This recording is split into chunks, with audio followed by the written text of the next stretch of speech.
കാര്യം. അത് പോകില്ല. കാരണം സ്വർഗത്തിൽ പോകുക എന്നുള്ളത് അത് എല്ലാം കുഴപ്പമില്ലല്ലോ. നോ, സി, നമ്മുടെ ആഗ്രഹം എന്താ?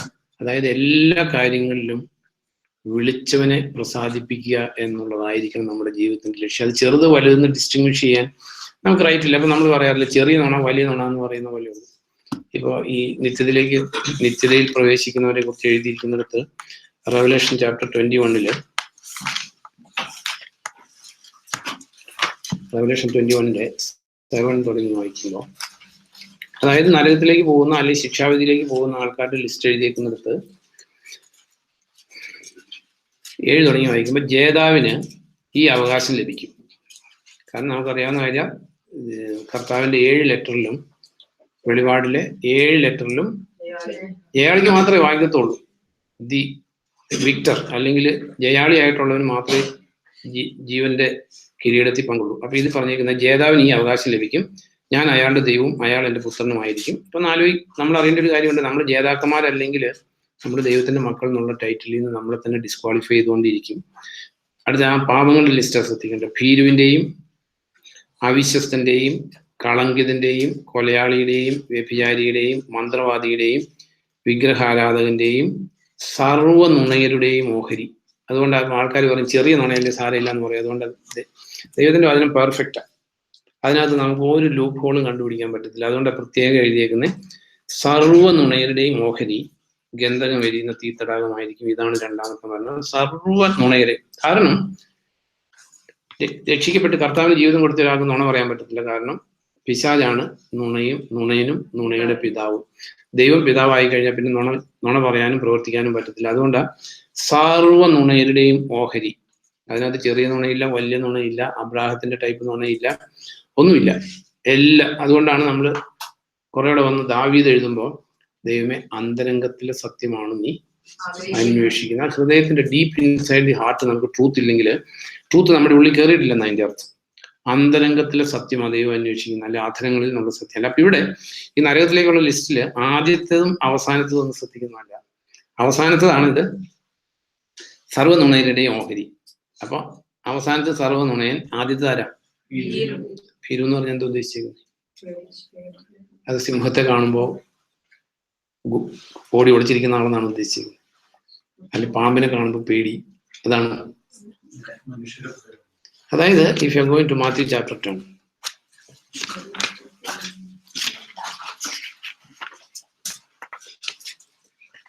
മാത്യു ചാപ്റ്റർ 10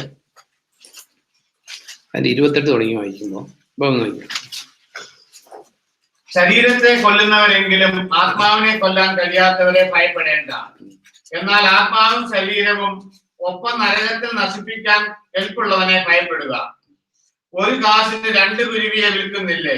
നിങ്ങളുടെ പിതാവ് അറിയാതെ അവയിൽ ഒന്നുപോലും നിലം പതിക്കുകയില്ല. നിങ്ങളുടെ തലമുടി നാരുകൾ പോലും എണ്ണി തിട്ടപ്പെടുത്തിയിട്ടുണ്ട്. അതുകൊണ്ട് ഭയപ്പെടേണ്ട. നിരവധി കുരുവികളെക്കാൾ വിലയുള്ളവരാണ് നിങ്ങൾ. മനുഷ്യരുടെ മുമ്പാകെ എന്നെ ഏറ്റുപറയുന്നവനെ സ്വർഗസ്ഥനായ എന്റെ പിതാവിന്റെ മുമ്പാകെ ഞാനും ഏറ്റുപറയും. എന്നാൽ മനുഷ്യരുടെ മുമ്പാകെ എന്നെ തള്ളിപ്പറയുന്നവനെ സ്വർഗസ്ഥനായ എന്റെ പിതാവിന്റെ മുമ്പാകെ ഞാനും തള്ളിപ്പറയും. ഈ 32ാം സെന്റൻസ് ആണ്. മനുഷ്യരുടെ മുമ്പാകെ എന്നെ ഏറ്റുപറയുന്നവനെ സ്വർഗസ്ഥനായ എന്റെ പിതാവിന്റെ മുമ്പാകെ ഞാനും ഏറ്റുപറയും. എന്നാൽ മനുഷ്യരുടെ മുമ്പാകെ എന്നെ തള്ളിപ്പറയുന്നവനെ സ്വർഗസ്ഥനായ എന്റെ പിതാവിന്റെ മുമ്പാകെ ഞാനും തള്ളിപ്പറയും. നമുക്ക് പലപ്പോഴും ആൾക്കാര് വേറെ എന്ത് കാര്യം പറയും, ദൈവത്തെക്കുറിച്ചും മറ്റുള്ളവരുടെ മുമ്പാകെ ഏറ്റു പറയാൻ people are reluctant or fearful. വേറെ എന്ത് കാര്യമാണെങ്കിലും പറയും. ഞാൻ നേരത്തെ ചിന്തിച്ചിട്ടുള്ള ഒരു കാര്യമാണ്, ഈ in my early days of my conversion ഈ ബൈബിള് കൈ പിടിച്ചുകൊണ്ട് പോകാൻ ഭയങ്കര ഒരു ലജ്ജയും നാണവും മടിയൊക്കെ ആയിരുന്നു.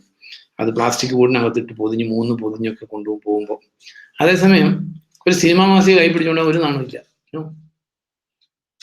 മനുഷ്യന്റെ ഒരു ബേസിക് നേച്ചറാണ്.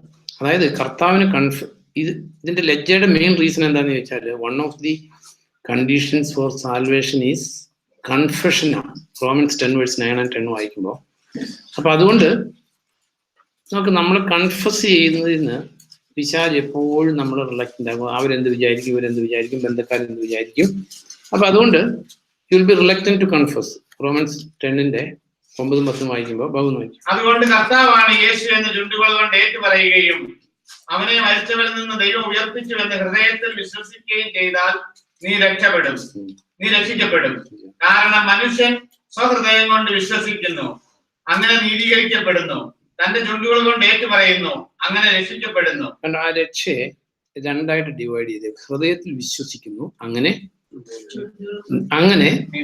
നീതീകരിക്കപ്പെടുന്നു, ഏറ്റുപറയുന്നു, രക്ഷിക്കപ്പെടുന്നു. ഇംഗ്ലീഷിൽ വായിക്കുമ്പോ ഒന്ന് വായിക്കാം, ഒന്ന് വായിക്കാം.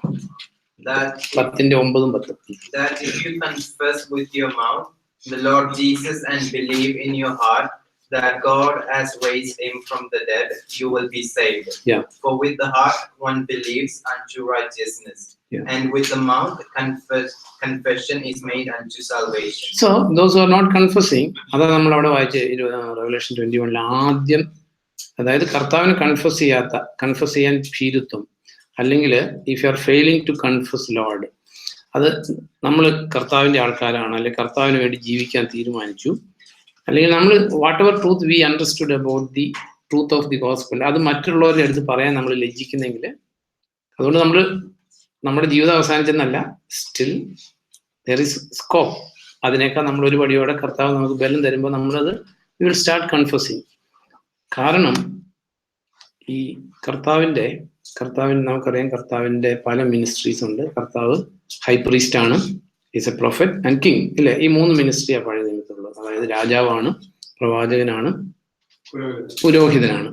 അപ്പൊ ഈ പുരോഹിതന്റെ ജോലിയാണ് എന്ത്? പാപപരിഹാരം പുരോഹിതനാണ് ചെയ്യുന്നത്, അല്ലെ? പുരോഹിതനാണ് ബലി അർപ്പിച്ച് പാപപരിഹാരം ചെയ്യുന്നത്. അപ്പം ഈ കർത്താവിന്റെ ഹൈ പ്രീസ്റ്റ്ലി മിനിസ്ട്രി ആണ്, നമുക്കറിയാം, സ്വർഗത്തിൽ പിതാവായ ദൈവത്തിന്റെ വലത് ഭാഗത്ത് നമുക്ക് മധ്യസ്ഥം വഹിക്കാൻ കർത്താവായ യേശു ക്രിസ്തു ഉണ്ട്. അപ്പൊ അവിടെ മധ്യസ്ഥം വഹിക്കാൻ, നമുക്ക് വേണ്ടി മധ്യസ്ഥം വഹിക്കാനുള്ള ഒരു കണ്ടീഷനാണ് confessing his name in the world. Hebrews 3:1 വായിക്കുമ്പോ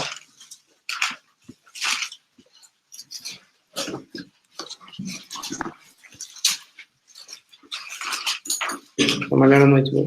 അതുകൊണ്ട് സ്വർഗീയ വിളിയിൽ പങ്കാളികളായ വിശുദ്ധ സഹോദരരെ, നാം സ്വീകരിച്ച് ഏറ്റു പറയുന്ന അപ്പോസ്തലനും മഹാപുരോഹിതനുമായ യേശുവിൽ ശ്രദ്ധയർപ്പിക്കൂ. നാം ഏറ്റുപറയുന്ന മഹാപുരോഹിതൻ, അതായത് therefore holy brethren, partakers of the heavenly calling, consider the apostle and high priest of our confession, that is Christ Jesus. അപ്പോൾ നമ്മൾ ശരി, നമ്മുടെ ബന്ധക്കാരുടെ അടുത്ത് നമുക്ക് പറയാവുന്നതാണ് കർത്താവിനെ കുറിച്ച്, അല്ല ജോലി സ്ഥലത്ത് കർത്താവിന്റെ അവർ രക്ഷിക്കപ്പെടുന്ന കാര്യമല്ല. See, I used to tell, I am a devoted follower of Jesus Christ. അല്ല വേറെ ആരോടും അത് ഇറ്റ്സ് എ ഡിഫറെന്റ് തിങ്. നമുക്ക് നമ്മളെ കുറിച്ചുള്ള ഒരു സാക്ഷ്യം പറയാൻ ആരുടെയും പെർമിഷൻ വേണ്ട. See, you can tell everybody. അതായത് നമ്മളുമായിട്ട് ബന്ധപ്പെടുന്ന ആരോടും നമുക്ക് പറയാം, തിരുവെഴുത്തിനനുസരിച്ച് കർത്താവിന് വേണ്ടി ജീവിക്കാൻ തീരുമാനിച്ചു. അതുകൊണ്ട് അപ്പോസ്തലനായ പൗലോസ് തിമോത്തിയോസിന്റെ ലേഖനം എഴുതുന്നു. 2 തിമോത്തി 1 അതിന്റെ 8ാം സെന്റൻസ് വായിക്കുമ്പോൾ 2 തിമോത്തി 1:8, നമ്മുടെ കർത്താവിന് സാക്ഷ്യം നൽകുന്നതിൽ നീ ലജ്ജിക്കരുത്, അവന്റെ തടവുകാരനായ എന്നെ കുറിച്ചും നീ ലജ്ജിക്കരുത്. നോക്ക്, അതായത് നമ്മൾ we got separated from the assembly of unbelievers. ഞങ്ങൾ കർത്താവിനെ വിളിക്കുന്നവരുടെ ഒരു കൂട്ടമാണ്, പാപത്തിൽ ജീവിക്കുന്നവരുടെ കൂട്ടമായിട്ട് നമുക്കൊരു ബന്ധമില്ല എന്ന്, അല്ലെങ്കിൽ ഞങ്ങൾ കർത്താവിനെ പിൻപറ്റാനായിട്ട് തീരുമാനിച്ചു, ഈ കർത്താവിനെ പിൻപറ്റുന്നവരുമായിട്ട് മാത്രമേ എനിക്കിപ്പോൾ ബന്ധമുള്ളെന്ന്. If you are ashamed of confessing, നമ്മുടെ സാൽവേഷനകത്ത് ഇതിൽ പ്രശ്നമുണ്ട്. കാരണം ഹൃദയം കൊണ്ട് വിശ്വസിക്കുകയും അങ്ങനെ നീതീകരിക്കപ്പെടുകയും വാഗൊണ്ട് ഏറ്റുപറയുകയും അങ്ങനെ രക്ഷിക്കപ്പെടുകയും ചെയ്യുന്നു എന്ന് ദൈവത്തിന്റെ വചനത്തിൽ പറഞ്ഞാൽ അങ്ങനെ തന്നെയാണ്. അതുകൊണ്ട് ഈ കൺഫെഷൻ വിത്ത് അവർ മൗത്തിന് വലിയ പവറുണ്ട്. അതെവിടെ ഇവിടെ പറഞ്ഞിരിക്കുന്നത്, പൗലോസ് പറയുകയാണ് തിമോത്തിയോസിനോട്, നമ്മുടെ കർത്താവിന് സാക്ഷ്യം നൽകുന്നതിൽ നീ ലജ്ജിക്കരുത്. പൗലോസ് പറയുന്നുണ്ട്, റോമൻസിൽ പറയുന്നുണ്ട്, I am not ashamed of the gospel of Jesus Christ. If you are ashamed of the gospel of Jesus Christ, ഈ Revelation 21:7 നമ്മൾ കണ്ട ഭീരുവിന്റെ ലിസ്റ്റിലാവും നമ്മൾ. എഗെയിൻ കൺഫെഷനെ കുറിച്ച് എഴുതിയിരിക്കുന്നത് Revelation 12:11 ഒന്ന് നോക്കും.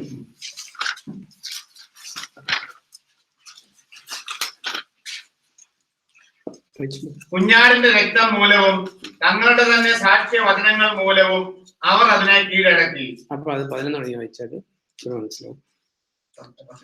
10 മണി വായിച്ചു. സ്വർഗത്തിൽ നിന്ന് ഇങ്ങനെ ഒരു വലിയ ശബ്ദം ഞാൻ കേട്ടു, ഇപ്പോൾ നമ്മുടെ ദൈവത്തിന്റെ രക്ഷയും അധികാരവും രാജ്യവും അവന്റെ ക്രിസ്തുവിന്റെ ആധിപത്യവും ഇതാ കൈവന്നിരിക്കുന്നു. കാരണം നമ്മുടെ സഹോദരങ്ങളുടെ മേൽ കുറ്റം ആരോപിച്ചിരുന്നവൻ രാപ്പകൽ ദൈവസമക്ഷം അവരെ കുറ്റപ്പെടുത്തിയവൻ നിഷ്കാസിതനായിരിക്കുന്നു. കുഞ്ഞാടിന്റെ രക്തം മൂലവും തങ്ങളുടെ തന്നെ സാക്ഷ്യവചനങ്ങൾ മൂലവും അവർ അതിനെ കീഴടക്കി. തങ്ങളുടെ പ്രാണനെ അവർ ഗൗനിച്ചില്ല. മരിക്കാൻ പോലും അവർ തയ്യാറായിരുന്നു. പിശാചിനെ കീഴടക്കുന്നവരുടെ ലൈഫ് ക്വാളിറ്റി എഴുതിയേക്കുന്നത്. നമുക്ക് പിശാചിനെ തോൽപ്പിക്കാൻ പറ്റുമെന്ന് നമ്മൾ തന്നെ ഒന്ന് ജഡ്ജ് ചെയ്താൽ മതി. അതായത് എഴുതിയേക്കുന്നത് തങ്ങളുടെ പ്രാണനെ അവർ ഗൗനിച്ചില്ല, മരിക്കാൻ പോലും അവർ. നമ്മുടെ ജീവൻ നമ്മുടെ കാര്യങ്ങൾക്ക് വലിയ വാല്യൂ കൊടുത്തിട്ട് കർത്താവിന് വേണ്ടി മരിക്കാൻ പോലും സന്നദ്ധതയില്ലാത്തവരുടെ മേൽ പിശാചിന് അധികാരമുണ്ട്. എന്നാൽ കർത്താവിന് വേണ്ടി മരിക്കാൻ പോലും വില്ലിങ് ആയിട്ടുള്ളവരുടെ മേല്, അല്ലെങ്കിൽ തങ്ങളുടെ ജീവൻ ഒരു വാല്യൂ കൊടുത്തിട്ടില്ല. അപ്പോസ്തലനായ പൗലോസ് പറയുന്നില്ലേ ആക്ട്സ് 20:24 വായിക്കുമ്പോൾ. അപ്പൊ അങ്ങനെയുള്ളവരുടെ മേൽ പിശാചിന് ഒരു പിടിയില്ല. അപ്പൊ അറിയേണ്ട ഒരു കാര്യം, അങ്ങനെ അല്ലാത്തവരുടെ മേല് പിടി ഉണ്ട് താനും, അതും അറിഞ്ഞു പറ്റും. ആക്ട്സ് 20:24 വായിക്കുമ്പോൾ ഭാഗം വായിക്കും. എങ്കിലും എന്റെ ജീവൻ എന്തെങ്കിലും വിലയുള്ളതായോ എനിക്ക് തന്നെ വിലപ്പെട്ടതായോ ഞാൻ പരിഗണിക്കുന്നില്ല. നമ്മൾ വെറുതെ വായിച്ചു വിട്ടാൽ പോലെ പൗലോസ് പറയുന്നത് it should be applicable and it should be a reality in our life also. Paulose പറയുകയാണ്, എന്റെ ജീവൻ എന്തെങ്കിലും വിലയുള്ളതായോ എനിക്ക് തന്നെ വിലപ്പെട്ടതായോ ഞാൻ പരിഗണിക്കുന്നില്ല. കർത്താവായ യേശുവിൽ നിന്ന് ഞാൻ സ്വീകരിച്ച ശുശ്രൂഷയും ദൗത്യവും പൂർത്തിയാക്കണമെന്നും ദൈവകൃപയുടെ സുവിശേഷത്തിന് സാക്ഷ്യം വഹിക്കണമെന്നും മാത്രമേ അങ്ങ് ഒഴിവാക്കിയാൽ നമ്മൾ എല്ലാതിൽ പെടും. അതായത് ഇങ്ങനെ എഴുതിയിരിക്കുന്നത്, ദൈവകൃപ ഞാൻ സ്വീകരിച്ച ശുശ്രൂഷയും ദൗത്യവും പൂർത്തിയാക്കണമെന്നും ദൈവകൃപയുടെ സുവിശേഷത്തിന് സാക്ഷ്യം വഹിക്കണമെന്നും മാത്രമേ എനിക്കുള്ളൂ. നമ്മുടെ ജീവിതം അങ്ങനെയാണോ? ഇറ്റ് ഈസ് ടോട്ടലി സെറ്റപ്പായിട്ടാണോ? അല്ലെങ്കിൽ പിശാചിനെ കീഴടക്കി നമുക്ക് ജീവിക്കാൻ പറ്റത്തില്ലല്ലോ. പലപ്പോഴും നമ്മുടെ പിശാച് അറ്റാക്ക് ചെയ്തുകൊണ്ടിരിക്കും, പിശാചിന്റെ ആക്രമണങ്ങൾക്ക് നമ്മൾ വിധേയരായിക്കൊണ്ടിരിക്കും. എന്നാൽ സ്വന്തം ജീവന് ഒരു വിലയും കൊടുത്തില്ല. പൗലോസ് പറഞ്ഞിരിക്കുന്നത് എനിക്ക് തന്നെ എൻ്റെ ജീവന് എന്തെങ്കിലും വിലയുള്ളതായിട്ട് ഞാൻ കണക്കാക്കുന്നില്ല. only one ambition and only one mission. അതായത് കർത്താവായ യേശു ക്രിസ്തുവിൽ നിന്ന് സ്വീകരിച്ച ശുശ്രൂഷ പൂർത്തിയാക്കണം. That is only ambition. അപ്പൊ നമ്മുടെ ഫസ്റ്റ് അംബീഷൻ എന്താ? സെക്കൻഡ് അംബീഷൻ എന്താ? ഫസ്റ്റ് അംബീഷൻ ഇത്, സെക്കൻഡ് അംബീഷൻ അതായത് നോക്ക്, ഇത് നമ്മൾ വായിച്ചിട്ട് കാര്യമില്ല. നമ്മളിത് അറിയേണ്ട ഒരു കാര്യമുണ്ട്. നമ്മൾ ഇന്ന് 21st സെഞ്ചുറി കാണുന്ന രക്ഷിക്കപ്പെട്ടെന്ന് പറയുന്ന ആൾക്കാര് കർത്താവ് പറയുന്നുണ്ട്, കർത്താവേ കർത്താവേ എന്ന് എന്നെ വിളിക്കുന്ന ഏവരും സ്വർഗരാജ്യത്തിൽ പ്രവേശിക്കില്ല, പ്രത്യുത എന്റെ സ്വർഗസ്നായ പിതാവിന്റെ ഇഷ്ടം നിറവേറ്റുന്നവരെ അവിടെ പ്രവേശിക്കുന്നു. നോക്ക്, കർത്താവെ കർത്താവെ എന്ന് വിളിക്കുക എന്ന് രക്ഷിക്കപ്പെടുന്ന അതിന്റെ അർത്ഥം. ലോകത്തിലെ കോണ്ടംപററി കൾച്ചറിൽ കർത്താവെന്ന് വിളിക്കുന്നത് രക്ഷിക്കപ്പെടുന്നത്. കർത്താവെ കർത്താവെ എന്ന് വിളിക്കുന്ന ഇഷ്ടംപോലെ ആൾക്കാരുണ്ട്. നമ്മൾ ജോൺ ചാപ്റ്റർ 6 കാണുന്നുണ്ട്. അവരെല്ലാം കർത്താവെ കർത്താവെ എന്ന് വിളിച്ചു വന്നവരാ. പക്ഷേ ഒരു മാനസാന്തര ജീവിതത്തെ കുറിച്ച് പറഞ്ഞപ്പോൾ അവര് ഗുഡ് ബൈ പറഞ്ഞിട്ടിട്ട് പോയി. അപ്പൊ നമ്മുടെ ജീവിതത്തിൽ ഇട്ടിട്ട് പോകാതിരിക്കണമെങ്കിൽ നമ്മുടെ ജീവിതത്തിന്റെ അംബീഷൻ ഇതായിരിക്കണം. പൗലോസിൻ്റെതുപോലെ എന്റെ ജീവൻ എന്തെങ്കിലും വിലയുള്ളതായോ എന്റെ സ്വപ്നങ്ങൾക്ക് എന്തെങ്കിലും വിലയുള്ളതായിട്ടോ ഞാൻ കണക്കാക്കുന്നില്ല. പ്രത്യുത കർത്താവായ യേശു ക്രിസ്തുവിൽ നിന്ന് സ്വീകരിച്ച ശുശ്രൂഷയും ദൗത്യവും പൂർത്തിയാക്കണമെന്ന്. നമ്മൾ അങ്ങനെയാണോ ജീവിക്കുന്നത്? ചിന്തിച്ചു നോക്കിയാൽ അവനെ ജഡ്ജ് ചെയ്യാതെ. ദൈവത്തിന്റെ വചനം പറയുന്നത് you are to judge yourself. വേറെ ആർക്കും ആരെയും ജഡ്ജ് ചെയ്യാൻ റൈറ്റ് ഇല്ല. പിന്നെ ദൈവം ജഡ്ജ് ചെയ്തോളൂ. നമ്മളെ ജഡ്ജ് ചെയ്യുമ്പോൾ are we living with only one ambition? അല്ലെങ്കിൽ എത്തിപ്പെടില്ല. കാരണം ദൈവത്തിന്റെ വചനം വള്ളിപുള്ളിക്ക് മാറ്റം വരത്തില്ല. കർത്താവ് പറഞ്ഞു, നീ ശീതവാനും അല്ല ഉഷ്ണവാനും അല്ല, നീ മന്ദോഷ്ണവാനാകൊണ്ട്. അപ്പൊ വായിൽ തുപ്പിക്കളെന്ന് പറഞ്ഞതിന്റെ അർത്ഥം എന്താ? അതായത് ഈ വായിലിരിക്കുക എന്ന് പറഞ്ഞാൽ ബോഡിക്കകത്താ. നമ്മളിപ്പോ ഒരു സാധനം വായിക്കാതിരിക്കുക എന്ന് പറഞ്ഞാൽ വിത്തിൻ ദി ബോഡി. അപ്പൊ നമ്മള് ഈ മന്ദോഷ്ണ അവസ്ഥയില് കുറച്ചു നാളൊക്കെ വായിലിരിക്കും, അല്ലെങ്കിൽ ബോഡിക്കകത്തിരിക്കും. പെട്ടെന്ന് മാനസാന്തരപ്പെട്ട് കോൾഡായിട്ടുള്ളവർ ഇരിക്കുന്നല്ല, അല്ലെങ്കിൽ തീഷ്ണവാന്മാരായില്ലെങ്കിൽ കുറെ സമയം ദൈവം എല്ലാവർക്കും മാനസാന്തരപ്പെടാൻ സമയം തരും. ആ സമയം കൊണ്ട് നമ്മൾ ഉഷ്ണവാന്മാരായില്ലെങ്കിൽ ഒരു സ്റ്റേജിൽ കർത്താവ് സ്പിറ്റ് യു ഔട്ട്. അല്ലെങ്കിൽ നമ്മൾ ശരീരത്തിൽ നിന്ന് പുറത്താവും എന്ന് പറഞ്ഞാൽ സഭയിൽ നിന്ന് പുറത്താവും. ലോകത്തിലെ സഭയിലൊക്കെ നമ്മുടെ പേര് കാണും, പക്ഷെ കർത്താവിന്റെ സഭയിൽ കാണത്തില്ല. അപ്പൊ ഇതില് നമ്മൾ ചിന്തിച്ചത് ഈ ആക്യുറസി ഓഫ് ദി സ്ക്രിപ്ചർ, പിന്നെ ലാസ്റ്റ് ഡേയ്സിലെ മുഴുവൻ ഡെമോണിക് ഡോക്ട്രിൻസ് ആയിരിക്കും. കാരണം നമ്മൾ ഈ ആക്യുറേറ്റ് സ്ക്രിപ്ചറൽ നോളജിന്റെ ആ ഇമ്പോർട്ടൻസ് ഒന്ന് മനസ്സിലാക്കാൻ വേണ്ടി പറയുന്നത്. അഗൈൻ 1 John 4 വായിക്കുമ്പോൾ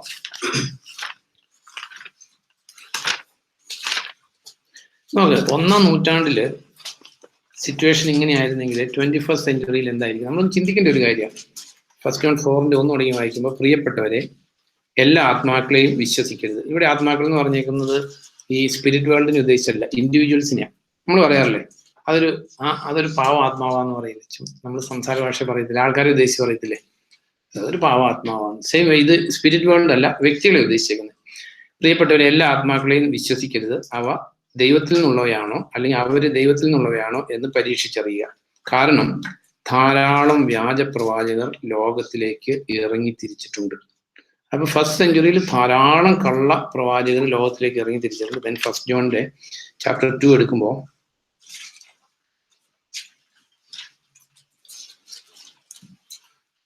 അതിന്റെ 26 തുടങ്ങി വായിക്കുമ്പോൾ, 1 John 2:26 തുടങ്ങി വായിക്കുമ്പോൾ പ്രത്യേകം ശ്രദ്ധിക്കണേ. നമുക്ക് 1-ാം നൂറ്റാണ്ടിലെ അവസ്ഥ, നിങ്ങളെ വഞ്ചിക്കാൻ ഉദ്യമിക്കുന്നവരെ ചൊല്ലിയാണ് ഞാൻ ഇത് എഴുതുന്നത്. അപ്പൊ ഈ 1 John ആ ലെറ്ററിന്റെ പർപ്പസ് എന്താ? വൺ ഓഫ് ദി പർപ്പസ് ഇതാ, അതായത് നിങ്ങളെ വഞ്ചിക്കാൻ ഉദ്യമിക്കുക. ഇംഗ്ലീഷ് ഒന്ന് വായിക്കാം. 1 verse.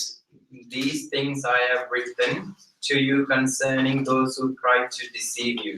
Concerning those who deceive you. നിങ്ങളെ വഞ്ചിക്കാൻ ഉദ്യമിക്കുന്നവരെ ഉദ്ദേശിച്ചിട്ട് ഇത് എഴുതിയത്.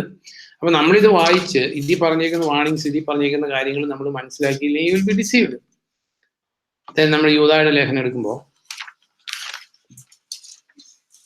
യൂദായുടെ ലേഖനത്തിൽ അതിന്റെ 1 verse 4 വായിക്കുമ്പോൾ, പണ്ടേ തന്നെ ശിക്ഷയ്ക്ക് എഴുതി തള്ളിയിരിക്കുന്ന ചിലർ നിങ്ങളുടെ ഇടയിൽ നുഴഞ്ഞു കയറിയിട്ടുണ്ട്. നമുക്കറിയാൻ പറ്റത്തില്ല, കാരണം കർത്താവ് പറഞ്ഞു ഗോതമ്പ് 10 കളയും കൂടെ ഒന്നിച്ച് വളർന്നോട്ടെ എന്ന് കർത്താവ് പറഞ്ഞു. അപ്പോൾ ഇതെല്ലാം പറഞ്ഞിരിക്കുന്നത് ക്രിസ്തീയ കോളത്തെ കുറിച്ചാണ്.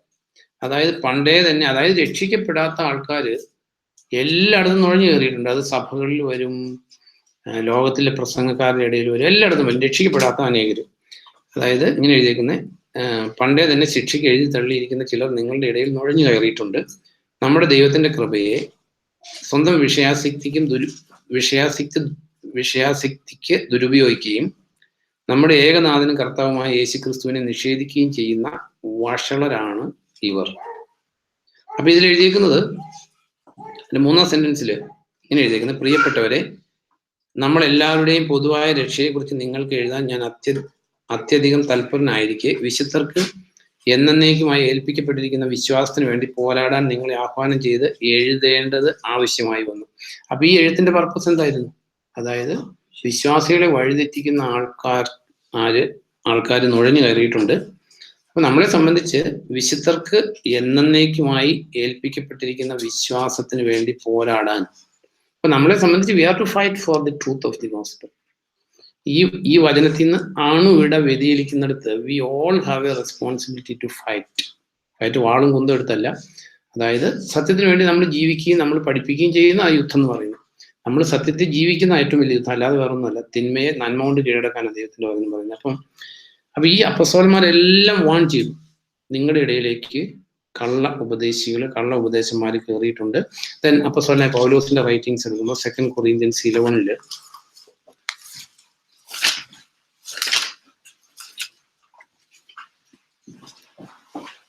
അതിന്റെ 11 verse 12 തുടങ്ങി വായിക്കുമ്പോൾ, ഞാൻ ചെയ്യുന്നത് തുടർന്ന് ചെയ്യും, അങ്ങനെ ഞങ്ങളെ പോലെയാണ് തങ്ങളും പ്രവർത്തിക്കുന്നത് എന്ന് വീമ്പുലക്കുന്നവരുടെ അവകാശവാദം തകർക്കും.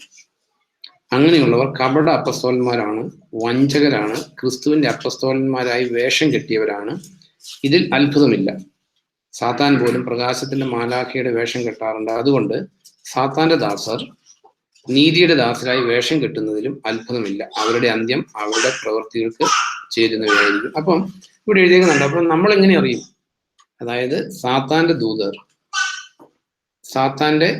ദാസർ നീതിയുടെ ദാസരായി വേഷം കെട്ടുന്നതിൽ അത്ഭുതമില്ല, കാരണം പിശാച് വെളിച്ചദൂതനായിട്ട് പ്രത്യക്ഷപ്പെടാറുണ്ട്. നമുക്ക് ഈവിന്റെ അടുത്ത് നല്ല വെളിച്ചദൂതനായിട്ടാണ് വന്നത്, അല്ലെങ്കിൽ ഒരു നല്ല കാര്യം പറഞ്ഞു കൊടുക്കുന്ന ആളായിട്ടാണ് വന്നത്, അല്ലെങ്കിൽ അലറുന്ന സിംഹമായിട്ടല്ല വന്നത്. അപ്പൊ ഇവിടെ എഴുതിയിരിക്കുന്നത്, അപ്പൊ ഇവിടെ പറഞ്ഞേക്കുവാണ് സാത്താൻ വെളിച്ചദൂതനായിട്ട് വെളിപ്പെടാറുണ്ട്. അതുപോലെ സാത്താന്റെ ദാസർ നീതിയുടെ പ്രഘോഷകരായിട്ട് അല്ലെങ്കിൽ യേശു കർത്താവിന്റെ അപ്പസ്തലന്മാരായിട്ട് വേഷം കെട്ടി ഈ ലോകത്തിൽ നിറയെ പ്രസംഗിക്കുന്നുണ്ട്. അല്ലെങ്കിൽ ഇതിനെ തിരിച്ചറിയാനായിട്ടാണ് ദൈവത്തിന്റെ വചനം നമുക്ക് ദൈവം തന്നിരിക്കുന്നത്. അപ്പൊ ഇവിടെ പൗലോസ് പറയുകയാണ്, ഞാൻ ചെയ്യുന്നത് തുടർന്ന് ചെയ്യും, അങ്ങനെ ഞങ്ങളെ പോലെയാണ് തങ്ങളും പ്രവർത്തിക്കുന്നത് എന്ന് വീമ്പിളക്കുന്നവരുടെ അവകാശവാദം തകർക്കും. ഇവിടെ ഒന്നും അറിയുന്നതല്ല പൗലോസ് എങ്ങനെയാ അവകാശവാദം തകർത്തെന്ന് അറിയാം. നമ്മളെല്ലാവരും അറിയേണ്ടതാ. അതിന്റെ 7 തുടങ്ങി വായിക്കും. നിങ്ങൾ പൗലോസ് എങ്ങനെയാണ് കള്ള അപ്പസ്തലന്മാരുടെ അവകാശവാദം തകർത്തെന്ന് നമുക്കറിയണം. നമ്മൾ അത് പൗലോസിന്റെ അപ്പസ്തലന്മാരുടെ മാതൃക പിന്തുടർന്ന് കള്ള അപ്പസ്തലന്മാരെ പുറത്തു കൊണ്ടുവരേണ്ടത് നമ്മുടെ ഉത്തരവാദിത്തം. We are called to do that. കാരണം തിമോത്തിയോസിനോട് പറയുകയാണ്, നിന്നെ ഫലമേൽപ്പിച്ചിരിക്കുന്നത് ഭദ്രമായിട്ട് സൂക്ഷിക്കുക, ദൈവത്തിന്റെ പരിശുദ്ധാത്മാവിനാലും സ്നേഹത്താലും. അപ്പൊ ഈ 7 തുടങ്ങിയുള്ളടത്ത് എഴുതിയിട്ടുണ്ട് പൗലോസ് എങ്ങനെയാ തകർത്തെന്ന്. വായിച്ചു. നിങ്ങൾക്ക് ചെലവ് വരുത്താതെ ദൈവത്തിന്റെ സുവിശേഷം നിങ്ങളോട് പ്രസംഗിച്ച് നിങ്ങളുടെ ഉത്കർഷത്തിന് വേണ്ടി ഞാൻ സ്വയം താഴ്ന്നതാണോ എന്റെ തെറ്റ്? നിങ്ങൾക്ക് ശുശ്രൂഷ ചെയ്യാൻ മറ്റു സഭകളിൽ നിന്ന് സഹായം സ്വീകരിച്ച് ഞാൻ അവരെ കവർച്ച ചെയ്തു. നിങ്ങളുടെ ഇടയിൽ വെച്ച് എനിക്ക് ബുദ്ധിമുട്ടുണ്ടായപ്പോൾ ഞാൻ നിങ്ങളിൽ ആരെയും ക്ലേശിപ്പിച്ചില്ല. മാസിഡോണിയയിൽ നിന്ന് എത്തിയ സഹോദരരാണ് എന്റെ ആവശ്യങ്ങൾ നിറവേറ്റിയത്. അതുകൊണ്ട് ഞാൻ നിങ്ങളെ ക്ലേശിപ്പിച്ചിട്ടില്ല, ക്ലേശിപ്പിക്കുകയുമില്ല. എന്നിലുള്ള ക്രിസ്തുവിന്റെ സത്യമാണ് അഖായ പ്രദേശങ്ങളിലെങ്ങും എന്റെ ഈ പ്രശംസ ഇല്ലാതാക്കാൻ സാധ്യമല്ല. എന്തുകൊണ്ട് ഞാൻ നിങ്ങളെ സ്നേഹിക്കാത്തത് കൊണ്ടോ? ഞാൻ സ്നേഹിക്കുന്നു എന്ന് ദൈവത്തിനറിയാം. അതിന്റെ തുടർച്ച അടുത്ത സെന്റൻസ്. ഞാൻ ചെയ്യുന്നത് തുടർന്നും ചെയ്യും. അങ്ങനെ ഞങ്ങളെ പോലെയാണ് തങ്ങളും പ്രവർത്തിക്കുന്നതെന്ന് വീമ്പിളക്കുന്നവരുടെ അവകാശവാദം തകർക്കും. അതെ, അതായത് ഒരു കാര്യം ഉറപ്പാ, കള്ള അപ്പസ്തലന്മാർ ഒരിക്കലും അവരുടെ കയ്യിൽ നിന്ന് ചെലവ് വരുത്തി കർത്താവിന്റെ വേല ചെയ്യില്ല. അതവിടെ പൗലോസ് പറയുന്നത്. പൗലോസ് കൊറിന്തോസിൽ, കാരണം കൊറിന്തോസുകാർ പൗലോസിനെ അക്സെപ്റ്റ് ചെയ്യുന്നില്ല, നമുക്കറിയാവുന്ന കാര്യമാണ്. ക്രിസ്തു എന്നിലൂടെ സംസാരിക്കുന്നതിന് നിങ്ങൾ തെളിവ് ആവശ്യപ്പെട്ടേക്കും. അതുകൊണ്ട് നോക്ക്, പൗലോസിന്റെ ശുശ്രൂഷ അക്സെപ്റ്റ് ചെയ്യുന്നില്ല. അതുകൊണ്ട് ആർക്കും ഈ പൗലോസ് അവര് ചൂഷണം ചെയ്യുന്നു പറയാൻ അവസരം. അതേസമയം കള്ള അപ്പസ്തലന്മാരെല്ലാം എന്ത് ചെയ്തു? അവരുടെ കയ്യിൽ നിന്ന് പൈസ വാങ്ങിച്ചു. അതാ പൗലോസ് പറയുന്നത്, ഞാൻ ചെയ്യുന്നത് തുടർന്ന് ചെയ്യാം, അങ്ങനെ ഞങ്ങളെ പോലെയാണ് തങ്ങളും പ്രവർത്തിക്കുന്നതെന്ന്. കാരണം അപ്പസ്തലനായ പൗലോസും ഞങ്ങളുമായിട്ടൊരു വ്യത്യാസം ഇല്ലാന്ന് അവർ പറയുന്നുണ്ട്. പക്ഷെ പൗലോസ് അതായത് സാമ്പത്തിക കാര്യങ്ങളിൽ അബ്സല്യൂട്ട് ആയിട്ടുള്ള സാക്ഷ്യം വഹിച്ചു. അല്ലെങ്കിൽ അഖായ പ്രദേശങ്ങളിലുള്ള ആർക്കും എൻ്റെ ഈ പ്രശംസ ഇല്ലാതാക്കാൻ പറ്റത്തില്ല. കൊറിന്ത്യർ ലേഖനത്തിൽ വേറൊരു സ്ഥലത്ത് നമ്മൾ വായിക്കുന്നുണ്ട്, അതായത് എൻ്റെ ഈ പ്രശംസ അല്ലെ എൻ്റെ ഈ അഭിമാനം ഇല്ലാതാക്കുന്നതിനേക്കാൾ ഭേദം മരണമാണ്. അങ്ങനെയുള്ള അഭിമാനികളായിട്ടുള്ള അപ്പസ്തലന്മാർ ലേ ഡൗൺ ചെയ്ത ക്രിസ്ത്യാനിറ്റി, അല്ലെങ്കിൽ അവര് സുവിശേഷം പറഞ്ഞിട്ട് പൈസ ചോദിച്ചിട്ടില്ല. കാരണം അവരുടെ സൂപ്പർ ബോസ് പറഞ്ഞേക്കുന്നത് ഇങ്ങനെയാണ്, നിങ്ങൾക്ക് സൗജന്യമായിട്ട് കിട്ടി, സൗജന്യമായിട്ട് കൊടുക്കാനും. അപ്പൊ നമ്മളെ സംബന്ധിച്ച് നമുക്കറിയാവുന്ന ഒരു കാര്യം. അതുകൊണ്ട് സത്യസന്ധമായിട്ട് പൈസ വാങ്ങിക്കുന്നവർ കള്ളന്മാരാന്നല്ല, പക്ഷെ കള്ളന്മാർ പൈസ വാങ്ങിച്ചിരിക്കും. ഐദർ പൈസ ഓർ ഫെയിം, ഇത് രണ്ടിനു വേണ്ടിയിട്ട് സുവിശേഷ വേല ചെയ്യുന്നവരാണ്. അപ്പൊ ഇത് കള്ളന്മാരായിട്ടുള്ള അപ്പസ്തലന്മാരെ നമ്മൾ തിരിച്ചറിഞ്ഞില്ലെങ്കിൽ നമ്മളും അതിനകത്ത് ഡിസെപ്ഷനിൽ പെട്ടുപോകും. അതുകൊണ്ടാണ് ഈ അപ്പസ്തലന്മാരെല്ലാം വാൺ ചെയ്തത്. നോക്ക്, പത്രോസ് വാൺ ചെയ്തു, പൗലോസ് വാൺ ചെയ്തു, യൂദാ വാൺ ചെയ്തു, റെവലേഷനിൽ നമ്മൾ വാണിങ് കണ്ടു. എല്ലാം കണ്ടിട്ടും നമ്മൾ ഇതിനെക്കുറിച്ച് നമ്മൾ അലേർട്ട് അല്ലെങ്കിൽ നമ്മൾ നശിച്ചു പോകും. അതുകൊണ്ടാണ് നമ്മൾ ദൈവത്തിന്റെ വചനം ആക്യുറേറ്റ് ആയിട്ട് പഠിക്കുന്നത്. അപ്പം നമ്മളെ സംബന്ധിച്ച് coming back to the basic teaching of the scripture. അപ്പൊ ഏറ്റവും അതായത് ഇങ്ങനെയാണല്ലോ നമുക്കറിയാം, നീതീകരണം, വിശുദ്ധീകരണം ആൻഡ് മഹത്വീകരണം, ജസ്റ്റിഫിക്കേഷൻ, സാങ്ക്ടിഫിക്കേഷൻ ആൻഡ് ഗ്ലോറിഫിക്കേഷൻ. അപ്പം ഫസ്റ്റ് സ്റ്റെപ്പ് എന്ന് പറയുന്നത് എന്താ? ജസ്റ്റിഫിക്കേഷൻ. ജസ്റ്റിഫൈഡ് ആകാത്ത ആൾക്ക് സാങ്ക്ടിഫൈഡ് ആകാൻ പറ്റത്തില്ല, ഗ്ലോറിഫൈഡ് ആകാൻ പറ്റത്തില്ല. അപ്പൊ നമ്മളെ സംബന്ധിച്ച് രക്ഷിക്കപ്പെടുക എന്ന് പറയുന്നത് ജസ്റ്റിഫിക്കേഷനാണ്. അപ്പൊ നമ്മൾ ഈ ബൈബിൾ എടുത്താൽ ഈ ന്യൂ ടെസ്റ്റാമെന്റിൽ 3 സ്ഥലത്തെ ജസ്റ്റിഫിക്കേഷൻ എന്നുള്ള വേർഡ് എഴുതിയിട്ടുള്ളൂ. അതായത് കിങ് ജെയിംസ് വെർഷൻ, അതാണ് കിങ് ജെയിംസ് വെർഷൻ അല്ലെങ്കിൽ NASB ഒക്കെ സ്റ്റാൻഡേർഡ് ആയിട്ടുള്ള ബൈബിളുകൾ. ഈ പാരഫ്രൈസ് ചെയ്ത് എഴുതുന്നവർ പല സ്ഥലത്തും എഴുതിയിട്ടുണ്ടാവും, അത് ഒറിജിനൽ ലാംഗ്വേജിലുള്ളതല്ല. അപ്പൊ ജസ്റ്റിഫിക്കേഷൻ എന്നുള്ള വേർഡ് 3 സ്ഥലത്ത് എഴുതിയിട്ടുണ്ട്. Romans 4:25, then Romans 5:16 and 5:18. ഇപ്പൊ എടുക്കണ്ട, അതിൽ റോമൻസ് 4:26 അത് നമ്മൾ ചിന്തിക്കേണ്ടത്. ഈ 3 അപ്പൊ ജസ്റ്റിഫിക്കേഷൻ, നമ്മൾ ജസ്റ്റിഫൈഡ് അല്ലെങ്കിൽ എന്ത് പറ്റും? മരിച്ചു നരകത്തിൽ. കാരണം ഈ ജസ്റ്റിഫിക്കേഷൻ ആവശ്യമായിട്ട് വരാൻ കാരണം എന്താ? അത് നമ്മൾ അറിയണ്ട. കാരണം പാപം ചെയ്ത് അയോഗ്യരായി തീർന്നു. നമുക്കറിയാം ആദത്തിനും അവയ്ക്കും രക്ഷിക്കപ്പെടേണ്ട ആവശ്യമില്ലായിരുന്നു. കാരണം അവർക്ക് പാപമില്ലായിരുന്നു. പാപം ചെയ്ത് അവർ മരിച്ചു, ആത്മീയമായിട്ട് മരിച്ചു. നമ്മൾ റോമാലേഖനത്തിൽ വായിക്കുന്നത് അറിയാവുന്ന സ്ഥലങ്ങളാണ്. എല്ലാ മനുഷ്യരും പാപം ചെയ്ത് ദൈവ തേജസ്സിന് അയോഗ്യരായി. ഇനി പാപം ചെയ്ത ദൈവ തേജസ്സിന് അയോഗ്യരാണ്. പാപം ചെയ്ത ദൈവത്തിന്റെ അടുത്ത് പോകാൻ പറ്റത്തില്ല. പാപം ചെയ്ത ആദമാൻ ജീവനെ ഏദൻ തോട്ടത്തിൽ നിന്ന് പുറത്താക്കി. ഒരു പാപം ഉണ്ടെങ്കിൽ നമുക്ക് ദൈവത്തിന്റെ അടുത്ത് പോകാൻ പറ്റത്തില്ല. അതാണ് ജസ്റ്റിഫിക്കേഷനെ കുറിച്ച് നമ്മൾ പഠിക്കുമ്പോൾ കറക്റ്റായിട്ട് പഠിച്ചേ പറ്റൂ. ഒരു പാപം ഉണ്ടെങ്കിൽ ദൈവത്തിന്റെ അടുത്തേക്ക് ചെല്ലാൻ പറ്റത്തില്ല. With one sin. അതാണ് ആദമാൻ ജീവനെ അവരൊരു പാപം ചെയ്തുള്ളൂ, ആ മരത്തിന്റെ ഫലം പറിച്ചു തന്നു. അപ്പൊ നമ്മൾ അറിയേണ്ട ഒരു കാര്യം, ജസ്റ്റിഫിക്കേഷൻ എന്ന് പറഞ്ഞാൽ എന്താന്ന് നമ്മൾ മനസ്സിലാക്കിയില്ലെങ്കിൽ നമുക്കിതൊന്നും മനസ്സിലാകത്തില്ല. അപ്പൊ നമ്മൾ അറിയേണ്ട ഒരു കാര്യം, ജസ്റ്റിഫൈഡ് എന്ന് പറഞ്ഞാൽ just as if never we have sin. അതാണ് ജസ്റ്റിഫിക്കേഷൻ. അപ്പം ഈ റോമൻസ് 4:26 വായിക്കുമ്പോൾ 26 ഉണ്ട് ഈ ട്രാൻസ്ലേഷനിലൊക്കെ. വായിച്ചു, എന്നാൽ ലാസ്റ്റ് വേർഡ് വായിച്ചാൽ മതി. യേശു നമ്മുടെ അതിക്രമങ്ങൾ മൂലം വധിക്കപ്പെടുകയും നമ്മുടെ നീതീകരണത്തിനായി ഉയർപ്പിക്കപ്പെടുകയും ചെയ്തു. അപ്പൊ അതൊന്ന് വായിക്കണം. അതായത് യേശു 4:25 അതായത് യേശു നമ്മുടെ അതിക്രമങ്ങൾ മൂലം വധിക്കപ്പെടുകയും നമ്മുടെ നീതീകരണത്തിനായി ഉയർപ്പിക്കപ്പെടുകയും ചെയ്തു. അപ്പൊ അവിടെ രണ്ട് കാര്യം എഴുതിയിരിക്കുന്നത്. ഒന്ന്, വധിക്കപ്പെട്ടു, ദെൻ ഉയർപ്പിക്കപ്പെട്ടു. അപ്പൊ നമ്മുടെ പാപത്തിന് പരിഹാരമായിട്ട് വധിക്കപ്പെട്ടു, ദെൻ എന്തിനു വേണ്ടി ഉയർപ്പിക്കപ്പെട്ടെ? ഇംഗ്ലീഷിൽ ജസ്റ്റിഫിക്കേഷൻ ഞാൻ വായിക്കാം. And who was delivered up because of our sin offences and was raised because of our justification. അപ്പൊ ഇതില് പാപത്തിന് പരിഹാരം നോക്ക്. നമ്മുടെ പാപത്തിന് വേണ്ടി കർത്താവ് വധിക്കപ്പെട്ടു,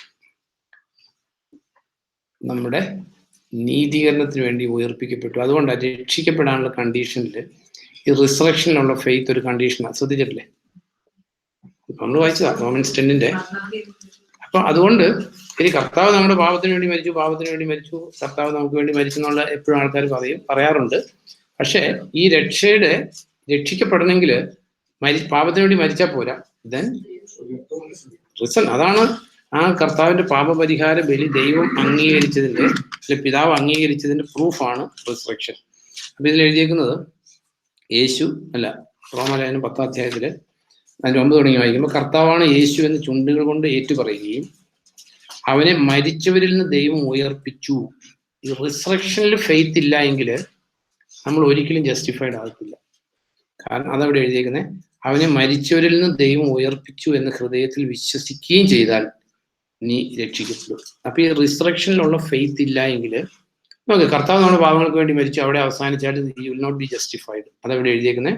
ക്രിസ്തു നമ്മുടെ പാപങ്ങൾക്ക് വേണ്ടി മരിച്ചു. എപ്പോഴും പറയുന്ന കാര്യം, കർത്താവ് നമ്മുടെ പാപങ്ങൾക്ക് വേണ്ടി മരിച്ചു. ഓക്കെ, പാപങ്ങൾക്ക് വേണ്ടി മരിച്ചു. അപ്പൊ പാപത്തിന് പരിഹാരമായി. പക്ഷെ ആ കർത്താവ് ഉയർത്തെഴുന്നേറ്റപ്പോഴാണ് പാപത്തിന് പരിഹാരമായി, അല്ലെങ്കിൽ അതിലുള്ള വിശ്വാസമാണ് നമ്മൾ ജസ്റ്റിഫൈഡ് ആക്കുന്നത്. അതുകൊണ്ട് അങ്ങനെ തന്നെ എഴുതിയിരിക്കുന്നത്, കർത്താവാണ് യേശു എന്ന ചുണ്ടുകൾ കൊണ്ട് ഏറ്റുപറയുകയും അവനെ മരിച്ചവരിൽ നിന്ന് ദൈവം ഉയർപ്പിച്ചു എന്ന് ഹൃദയത്തിൽ വിശ്വസിക്കുകയും ചെയ്താൽ നീ രക്ഷിക്കപ്പെടും. അപ്പൊ കമ്മിങ് ബാക്ക് ടു റോമൻസ് 4:25 വരുമ്പോൾ നമ്മുടെ അതിക്രമങ്ങൾ മൂലം വധിക്കപ്പെട്ടു, നമ്മുടെ നീതീകരണത്തിനായി ഉയർപ്പിക്കപ്പെട്ടു. ഇതൊരു ട്രൂത്താണ്. ഇതാണ് നമ്മുടെ രക്ഷയ്ക്ക് നിദാനമായിട്ടുള്ള സത്യം. ഈ രക്ഷയ്ക്ക് നിദാനമായിട്ടുള്ള സത്യം അറിഞ്ഞതുകൊണ്ട് ആരെങ്കിലും രക്ഷിക്കപ്പെടുമോ? ഇല്ല. അതായത് സകല ലോകത്തിന്റെയും പാപത്തിന് പരിഹാരമായിട്ട് കർത്താവ് മരിച്ചു. അത് നമ്മൾ വായിക്കുന്നത് 1 John 2 1 John 2:1-2 വായിക്കുമ്പോൾ ഒന്ന് വായിക്കാം. ഇത് ഇത്തിരി തിയറിയാ, അതുകൊണ്ട് ശ്രദ്ധിച്ചാലേ മനസ്സിലാകത്തുള്ളൂ. 2 എന്റെ കുഞ്ഞുമക്കളെ, നിങ്ങൾ പാപം ചെയ്യാതിരിക്കാനാണ് ഞാൻ ഇത് എഴുതുന്നത്. എന്നാൽ ആരെങ്കിലും പാപം ചെയ്താൽ നമുക്ക് പിതാവിന്റെ സമീപം ഒരു മധ്യസ്ഥനുണ്ട്, നീതിമാനായ യേശു ക്രിസ്തു. അവൻ നമ്മുടെ പാപങ്ങൾക്ക് പരിഹാരമാണ്, നമ്മുടെ മാത്രമല്ല സമസ്ത ലോകത്തിന്റെയും പാപങ്ങൾക്ക് പരിഹാരം. അതെ, അതായത് ഇവിടെ നമ്മളുടെ യോഹന്നാൻ പറയുന്ന ആരും ഉദ്ദേശിച്ച അതാ രക്ഷിക്കപ്പെട്ട ആൾക്കാരെ അല്ലെങ്കിൽ നിത്യജീവൻ പ്രാപിച്ചവരെ കുറിച്ചാണ് പറയുന്നത്. അവൻ നമ്മുടെ പാപങ്ങൾക്ക് വേണ്ടി മാത്രമല്ല, he's an atonement for the since of the entire humanity. അവിടെ ജാതിയില്ല, മതമില്ല, വർഗമില്ല, വർണ്ണയില്ല. He's save. നമ്മൾ വായിക്കുന്നുണ്ട് പത്രോസിന്റെ പ്രസംഗത്തിൽ, ആകാശത്തിന്റെ കീഴിൽ മനുഷ്യരുടെ രക്ഷയ്ക്കായിട്ട് ഒരേ ഒരു നാമമുള്ളൂ. അതവിടെ. അപ്പൊ ഇത് നമ്മുടെ മാത്രമല്ല, സകലല്ലോ. അതുകൊണ്ടാണ് നമ്മൾ എല്ലാ മനുഷ്യരോടും കർത്താവിൽ വിശ്വസിക്കാൻ പറയുന്നത്. കാരണം നമ്മൾ വിശ്വസിച്ച് നമ്മൾ രക്ഷിക്കപ്പെട്ടു, നീതീകരിക്കപ്പെട്ടു. ഈ കർത്താവിൽ വിശ്വസിച്ചില്ലെങ്കിൽ ആരും രക്ഷിക്കപ്പെടത്തില്ല. കാരണം ആകാശത്തിന്റെ കീഴിൽ മനുഷ്യന്റെ രക്ഷയ്ക്കായിട്ട് ഒരേ ഒരു നാമമുള്ളൂ, അത് കർത്താവായ യേശുക്രിസ്തുവിന്റെ നാമം. അപ്പൊ കർത്താവിൽ വിശ്വസിക്കാത്ത എല്ലാ മനുഷ്യന്റെയും കാര്യം എറ്റേണലി ഡൂമിങ് ആണ്. അതുകൊണ്ട് പലപ്പോഴും ഈ നീതീകരണം പ്രാപിക്കാത്ത ആൾക്കാർക്ക്, അല്ലെങ്കിൽ രക്ഷിക്കപ്പെടാത്ത ആൾക്കാർക്ക്, ജസ്റ്റിഫൈഡ് അല്ലാത്ത ആൾക്കാർക്ക് ഇത് എത്ര വിശദീകരിച്ചാലും മനസ്സിലാകത്തില്ല. അതുകൊണ്ട് പലപ്പോഴും ആൾക്കാർ പറയാറില്ല, എന്താ ഹിന്ദുക്കൾക്ക് ഒരു സ്വർഗ്ഗമില്ലേ, മുസ്ലിംക്ക് സ്വർഗ്ഗമില്ലേ, അല്ലെങ്കിൽ എന്താ നമുക്ക് മാത്രമേ സ്വർഗ്ഗമുള്ളൂ. ഈ നമുക്ക് മാത്രമേ സ്വർഗ്ഗമുള്ളൂ എന്ന് പറയുന്ന ആരും ഈ നീതീകരണം പ്രാപിക്കാത്തവരാ. കാരണം ഇത് മനുഷ്യബുദ്ധിക്ക് വ്യാഖ്യാനിച്ചാൽ മനസ്സിലാകത്തില്ല, ഇത് അനുഭവിച്ചാൽ മാത്രമേ മനസ്സിലാകത്തുള്ളൂ. അപ്പൊ അതുകൊണ്ടാണ് പലപ്പോഴും ആൾക്കാർ പറയുമ്പോൾ അങ്ങനെ പറയുന്നത്, എന്താ നമ്മൾ മാത്രമേ രക്ഷിക്കൂ. ഈ നമ്മൾ മാത്രമേ രക്ഷിക്കപ്പെടുള്ളൂ എന്ന് ചോദിക്കുന്ന ആരും ജസ്റ്റിഫൈഡ് അല്ല. അവർ അനുഭവിച്ചിട്ടില്ല. അവർ ക്രിസ്ത്യാനിയായിരിക്കും, ക്രിസ്ത്യ കുടുംബത്തിൽ ജനിച്ചു വളർന്നതായിരിക്കും, അല്ലെങ്കിൽ കർത്താവിനെ കുറിച്ച് കേട്ടിട്ടുണ്ടാവും, കർത്താവിൽ വിശ്വസിക്കുന്നുണ്ടാവും. കർത്താവിൽ വിശ്വസിച്ചതുകൊണ്ട് രക്ഷിക്കപ്പെടത്തില്ല. കാരണം കറക്റ്റ് ആക്യുറേറ്റ് ആയിട്ടുള്ള നോളജ്. കർത്താവിൽ വിശ്വസിക്കുന്നത് പിശാചും വിശ്വസിക്കുന്നില്ല, കർത്താവിൽ വിശ്വസിക്കുന്നുണ്ട്. ദെൻ മുസ്ലിങ്ങൾ ഒരു യേശു ക്രിസ്തുവിൽ വിശ്വസിക്കുന്നുണ്ട്. ബട്ട് അതുകൊണ്ട് കർത്താവ് പ്രത്യേകം പറഞ്ഞത് ഈ ജോൺ 8:24 NIV എന്ന് വായിക്കുമ്പോൾ, ജോൺ 8:24 NIV ഉള്ള ആരെങ്കിലും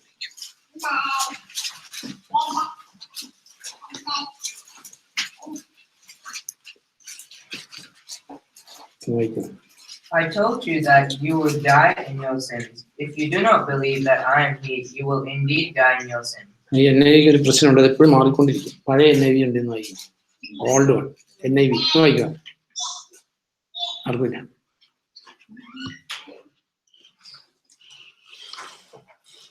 അല്ലെങ്കിൽ ഇല്ല NIV ട്രാൻസ്ലേഷൻ എന്തെന്ന് വായിക്കണം ഇല്ല. അപ്പൊ അതിനകത്ത് ഇങ്ങനെ എഴുതിയിരിക്കുന്നത്, if you do not believe that I am the one I claim myself to be എന്നാണ്. അതായത് കർത്താവായ യേശു ക്രിസ്തു എന്ത് ക്ലെയിം ചെയ്തിട്ടുണ്ടോ അതുപോലെ വിശ്വസിക്കാതെ എങ്ങനെയെങ്കിലുമൊക്കെ എന്തെങ്കിലുമൊക്കെ വിശ്വസിച്ചാൽ നമ്മൾ രക്ഷിക്കപ്പെടത്തില്ല. നമ്മൾ അറിയേണ്ട ഒരു കാര്യമാണ്. അതായത് I claim myself to be, ഞാൻ പഴയ NIV. ഇത് നമ്മൾ അറിയേണ്ട ഒരു കാര്യമാണ്. കാരണം ഇപ്പൊ ക്രിസ്തീയ കോളം എടുത്താൽ പല സഭകളുണ്ട്. കത്തോലിക്കർക്ക് ഒരു യേശു ക്രിസ്തു ഉണ്ട്, മർത്തമക്കാർക്ക് ഒരു യേശു ക്രിസ്തു ഉണ്ട്, യാക്കോബക്കാർക്ക് ഒരു യേശു ക്രിസ്തു ഉണ്ട്, പെന്തക്കോസ്തുകാർക്ക് ഒരു യേശു ക്രിസ്തു ഉണ്ട്. എല്ലാ യേശു ക്രിസ്തുവും ഈ ബൈബിളിൽ വെളിപ്പെട്ടിരിക്കുന്ന യേശു ക്രിസ്തുവിൽ ഒരു മാറ്റവും ഇല്ലാത്ത ഒരു സഭകളെയും കണ്ടിട്ടില്ല. അപ്പൊ ഇവിടെ കർത്താവ് പറഞ്ഞിരിക്കുന്ന ഒരു വേർഡ് ജോൺ 8:24 ഞാൻ വായിക്കാം. അതിനെ ടീച്ചിങ് വെച്ചാണ് നമ്മൾ പറയുന്നത്, അല്ലാതെ ഒരു വ്യക്തിയുടെ ഇതല്ല. ടീച്ചിങ്ങിൽ എല്ലാവരും ഈ അപ്പസ്തോലിക് ടീച്ചിങ്ങിൽ നിന്ന് മാറിപ്പോയിട്ടുണ്ട്. 8:24 ഇങ്ങനെ എഴുതിയേക്കുന്നേ, ഐ വിൽ റീഡ് 24.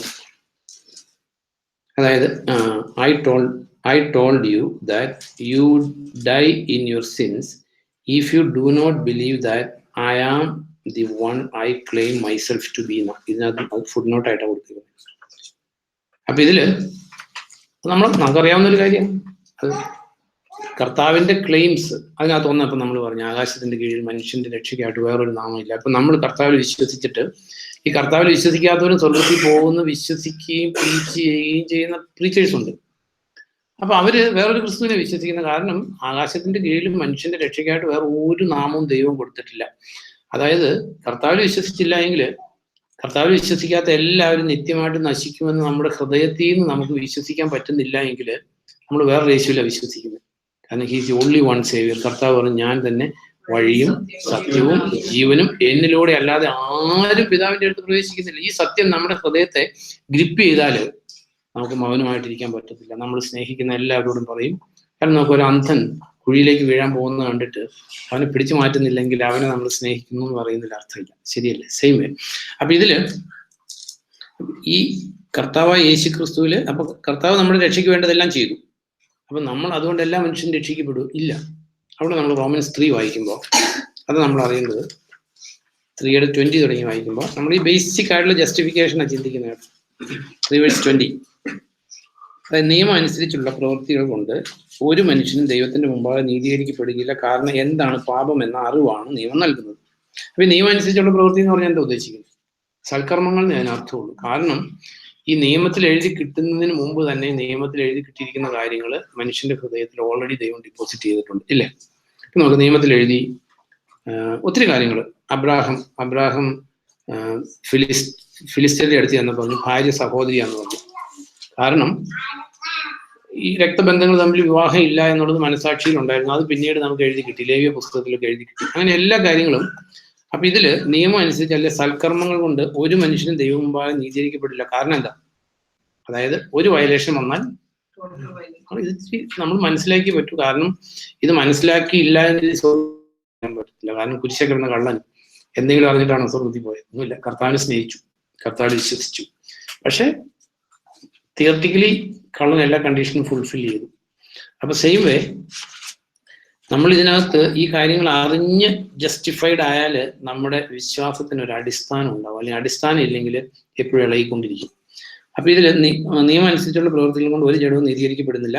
ഈ 21 സെന്റൻസിൽ അത് ഇംഗ്ലീഷിലാണ് ഈ സ്റ്റാർട്ട് ചെയ്യുന്ന ബട്ട്, അതായത് സൽക്കർമ്മങ്ങൾ കൊണ്ട് ഒരു മനുഷ്യനും ഒരിക്കലും നീതീകരിക്കപ്പെടില്ല. എന്നാൽ ഇപ്പോൾ നിയമത്തിന് പുറത്ത് ദൈവനീതി പ്രത്യക്ഷമായിരിക്കുന്നു. നോക്കുക, അപ്പോസ്തലനായ പൗലോസിന്റെ ഒരു പ്രത്യേക ക്യാരക്ടറിസ്റ്റിക്ക. എന്തെങ്കിലും പറഞ്ഞാൽ ഇമ്മീഡിയറ്റ്ലി എന്ത് ചെയ്യും? വചനത്തിന്റെ സപ്പോർട്ട് പറയും. ഇതുണ്ടോ? നിയമത്തിന് പുറത്ത് ദൈവനീതി പ്രത്യക്ഷമായിരിക്കുന്നു, നിയമവും പ്രവാചകരും അതിന് സാക്ഷ്യം വഹിക്കുന്നു. അപ്പൊ നമ്മുടെ ഫെയ്ത്ത് എപ്പോഴും what ever you believe, immediately നമ്മൾ നോക്കണതിന് വചനത്തിന്റെ സപ്പോർട്ട് ഉണ്ടോ, ഇല്ലേ? അതല്ലേ നമ്മൾ ബെറിയൻസിനെ കുറിച്ച് വായിക്കുന്ന. അവർ വചനം കേൾക്കുക മാത്രമല്ല, അത് ദൈവം ടെസ്റ്റ് ചെയ്തുകൊണ്ടിരുന്നു. ഇപ്പൊ ഈ പേജിൽ തന്നെ നമ്മൾ പൗലോസ് പറയാൻ നിയമവും പ്രവാചകന്മാരും അതിന് സാക്ഷ്യം വഹിക്കുന്നു. പൗലോസിന്റെ റൈറ്റിങ്സ് എല്ലാം എടുത്ത്. അപ്പൊ ഈ പൗലോസിന്റെ റൈറ്റിങ്സ് നമ്മൾ പഠിക്കുന്നത് നമ്മുടെ വിശ്വാസം അങ്ങനെ ആക്കാൻ വേണ്ടിയാണ്. ഈ റോമാലേഖനം 1 അധ്യായം എടുത്താൽ, ഞാൻ തിരികെ ഇതിലേക്ക് വരും. റോമൻസ് 1 എടുക്കുമ്പോൾ 1:1 വായിക്കുമ്പോൾ, യേശുക്രിസ്തുവിന്റെ ദാസനും അപ്പോസ്തലനായി വിളിക്കപ്പെട്ടവനും ദൈവത്തിന്റെ സുവിശേഷത്തിനായി പ്രത്യേകം തെരഞ്ഞെടുക്കപ്പെട്ടവനുമായ പൗലോസ് എഴുതുന്നത്. അടുത്ത തന്നെ ശ്രദ്ധിച്ചു. ഈ സുവിശേഷം പ്രവാചകരിലൂടെ വിശുദ്ധ ലിഖിതങ്ങളിൽ മുമ്പേ തന്നെ ദൈവം വാഗ്ദാനം ചെയ്തിരുന്നു. അല്ലെ, പൗലോസ് പറയാണ് ഈ സുവിശേഷം ഞാൻ കണ്ടുപിടിച്ചതല്ല, ഈ സുവിശേഷം പണ്ടേ തന്നെ പ്രവാചകന്മാരുടെ അധരങ്ങളിലൂടെ. നമുക്ക് ആ അപ്പസ്റ്റോലിക് ക്യാരക്ടർ, ഇതാ നമ്മൾ ചിന്തിച്ച അപ്പസ്തോലന്മാരുടെ ക്യാരക്ടർ പ്രിസർവ് ചെയ്യാൻ നമ്മൾ ഫൈറ്റ് ചെയ്തേ പറ്റും. അപ്പൊ ഇവിടെ പൗലോസ് പറഞ്ഞു, യേശുക്രിസ്തുവിന്റെ അപ്പസ്തോലനാകാൻ വേണ്ടി വിളിക്കപ്പെട്ടവനാണ് ഞാൻ, സുവിശേഷത്തിന്റെ സാക്ഷിയാകാൻ വേണ്ടി വിളിക്കപ്പെട്ടവനാണ്. ഇമ്മീഡിയറ്റ്ലി പറയാ, റോമാക്കാർക്ക് ധൈര്യം കൊടുക്കാൻ വേണ്ടി പറയുകയാണ്, ദൈവത്തിന്റെ അതെ, ഈ സുവിശേഷം എന്റെ കണ്ടുപിടുത്തല്ല, പ്രവാചകരിലൂടെ വിശുദ്ധ ലിഖിതങ്ങളിൽ മുമ്പേ തന്നെ ദൈവം വാഗ്ദാനം ചെയ്തിട്ടുള്ളതാണ്. കമ്മിങ് ടു റോമൻസ് 4 വരുമ്പോൾ, റോമൻസ് 4 സ്റ്റാർട്ടിങ്ങില്, അപ്പോൾ ജഡപ്രകാരം നമ്മുടെ പൂർവ്വപിതാവായ അബ്രാഹാമിനെ കുറിച്ച് നാം എന്ത് പറയും? അബ്രാഹാം കർമാനുഷ്ഠാനങ്ങളാലാണ് നീതീകരിക്കപ്പെട്ടതെങ്കിൽ അയാൾക്ക് അഭിമാനിക്കാൻ വകയുണ്ട്, പക്ഷെ ദൈവം മുമ്പാകെ ഇല്ല. അടുത്ത തന്നെ മനസ്സിലാക്കി. കാരണം നമ്മുടെ ഫെയ്ത്ത് നമുക്ക് ഇപ്പോഴത്തെ പ്രസന്റ് ഡേ ക്രിസ്ത്യാനിറ്റിയിൽ ഒത്തിരി പ്രാക്ടീസ് കൊണ്ട്, ഒത്തിരി പ്രസംഗം കൊണ്ട്, ഒത്തിരി പരിപാടികളുണ്ട്. പക്ഷെ വിശുദ്ധ ലിഖിതം എന്ത് പറയുന്ന ആരും പറയില്ല. കാരണം വിശുദ്ധ ലിഖിതത്തിന്റെ സപ്പോർട്ട് ഇല്ല. അതുകൊണ്ട് അപ്പൊ വിശുദ്ധ ലിഖിതത്തിന്റെ സപ്പോർട്ട് ഇല്ലാത്ത ഈ പ്രീച്ചിങ്ങും പ്രാക്ടീസും ഇതെല്ലാം നമ്മളെ നിത്യതയെ കൊണ്ട് എത്തിക്കത്തില്ല. നമുക്ക് എഫേഷ്യൻ എൽഡേഴ്സിനെ പൗലോസ് അഡ്രസ് ചെയ്യുമ്പോൾ, പൗലോസ് ഗുഡ് ബൈ പറഞ്ഞു പോവുകയാണ്. അവിടെ നമ്മൾ പ്രത്യേകം എഴുതിയിട്ടുണ്ട്, അവരെല്ലാം വളരെ ദുഃഖിച്ചു. കാരണം എന്തായാലും അതെ, ഇനി പൗലോസിന്റെ മുഖം കാണില്ല. അത് കേട്ട പൗലോസ്, കാരണം സ്നേഹിക്കുന്നവരെ ഇനി കാണാൻ പറ്റില്ല എന്ന് കേൾക്കുമ്പോൾ, even though they will meet again in eternity, ഒരു മാനുഷികമായിട്ടുള്ള വേർപാട് മനുഷ്യന് എപ്പോഴും ദുഃഖം. ഇനി പൗലോസിനെ കാണാൻ പറ്റില്ല എന്ന് കേട്ടപ്പോൾ അവരെല്ലാം പൊട്ടിക്കരും. That's what we are seeing. പക്ഷെ പൗലോസിന് അവരെല്ലാം നിത്യതയിൽ കാണണമെന്ന് ആഗ്രഹമുണ്ട്. അതുകൊണ്ട് പൗലോസ് എന്ത് പറഞ്ഞു കൊടുത്തിട്ട് പോയി? ഇവിടെയൊന്നും ചിന്തിക്കുന്ന എന്താ?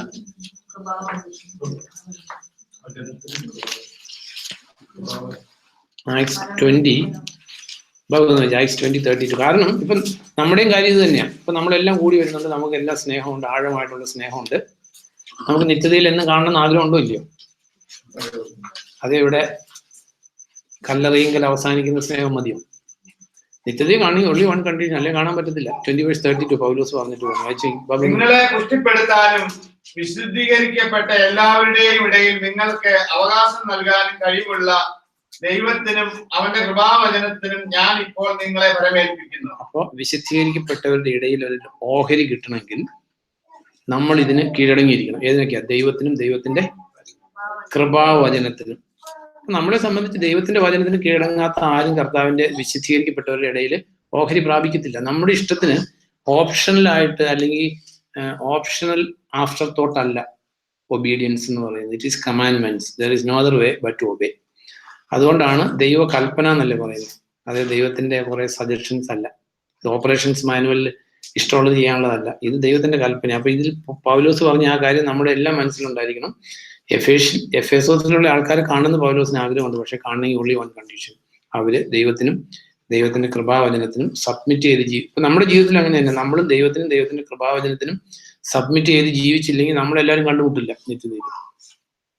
അതാണ് നമുക്കുണ്ടായിരിക്കേണ്ട ഡിസിഷൻ. നമുക്ക് അല്ലെങ്കിൽ ആ കല്ലറയിൽ വെച്ച് ഗുഡ് ബൈ പറഞ്ഞ് പിരിയും. കല്ലറയിൽ മരിച്ച ആൾ ഗുഡ് ബൈ പറയില്ല, ബാക്കിയുള്ളവര് ഗുഡ് ബൈ പറഞ്ഞു പിന്നെ ഒരിക്കലും കാണില്ല. പിന്നെ ഒരിക്കലും കാണാത്ത ഒരു ലോകത്തേക്ക് നമ്മൾ പോകും. നമ്മൾ കർത്താവിന്റെ കൃപാവചനത്തിന് നമ്മളെ തന്നെ കീഴ്പ്പെടുത്തി. ഇത് വോളണ്ടറി, ആരും നിർബന്ധിക്കത്തില്ല. നോ, ഭാര്യയ്ക്ക് ഭർത്താവിനെ രക്ഷിക്കാൻ പറ്റത്തില്ല, ഭർത്താവിന് ഭാര്യയെ രക്ഷിക്കാൻ പറ്റത്തില്ല, അപ്പന് മക്കളെ രക്ഷിക്കാൻ പറ്റത്തില്ല, മക്കൾക്ക് അപ്പനെ രക്ഷിക്കാൻ പറ്റത്തില്ല. കാരണം ദൈവത്തിന്റെ വചനം പറയും നാം എല്ലാവരും ഒരു ദിവസം കർത്താവിന്റെ മുമ്പിൽ നിൽക്കേണ്ടി വരും. ഇങ്ങനെ കുടുംബമായിട്ടാണ് വിളിച്ച് കയറ്റി നിർത്തുന്നത്. No, individually. അപ്പൊ തിരുവഴുത്ത് എന്ത് പറയുന്നു? റോമൻസ് 3:21 വരുമ്പോൾ എന്നാൽ ഇപ്പോൾ നിയമത്തിന് പുറത്ത് അല്ലെങ്കിൽ സൽക്കർമ്മങ്ങൾക്ക് പുറത്ത് ദൈവനീതി പ്രത്യക്ഷമായിരിക്കുന്നു. നിയമവും പ്രവാചകരും അതിന് സാക്ഷ്യം വഹിക്കുന്നു. യേശുക്രിസ്തുവിലുള്ള വിശ്വാസത്തിലൂടെ വിശ്വസിക്കുന്നവർക്കെല്ലാം ദൈവനീതി ലഭിക്കുന്നു. അപ്പൊ നമ്മൾ കണ്ടു, ദൈവം എല്ലാം നിറവേറ്റി. അതായത് കർത്താവ് നമ്മുടെ പാപങ്ങൾക്ക് വേണ്ടി മരിച്ചു, അടക്കപ്പെട്ടു, ഉയർത്തെഴുന്നേറ്റു. ലോകത്തിന് മുഴുവനും രക്ഷിക്കപ്പെടാനുള്ള കാര്യം ദൈവം ചെയ്തു. പക്ഷെ ആർക്ക് കിട്ടുമെന്ന് എഴുതിയിരിക്കുന്നത് ഈ 22ാം സെന്റൻസിൽ, യേശുക്രിസ്തുവിലുള്ള വിശ്വാസത്തിലൂടെ വിശ്വസിക്കുന്നവർക്ക് ദൈവനീതി ലഭിക്കുന്നു. ഇവിടെ വിവേചനം ഒന്നുമില്ല, കാരണം എല്ലാവരും പാപം ചെയ്ത് ദൈവമഹത്വത്തിന് നിരക്കാത്തവരായി. നമുക്കറിയാം റോമൻസ് 2:3 പറയുന്നത് എന്താ?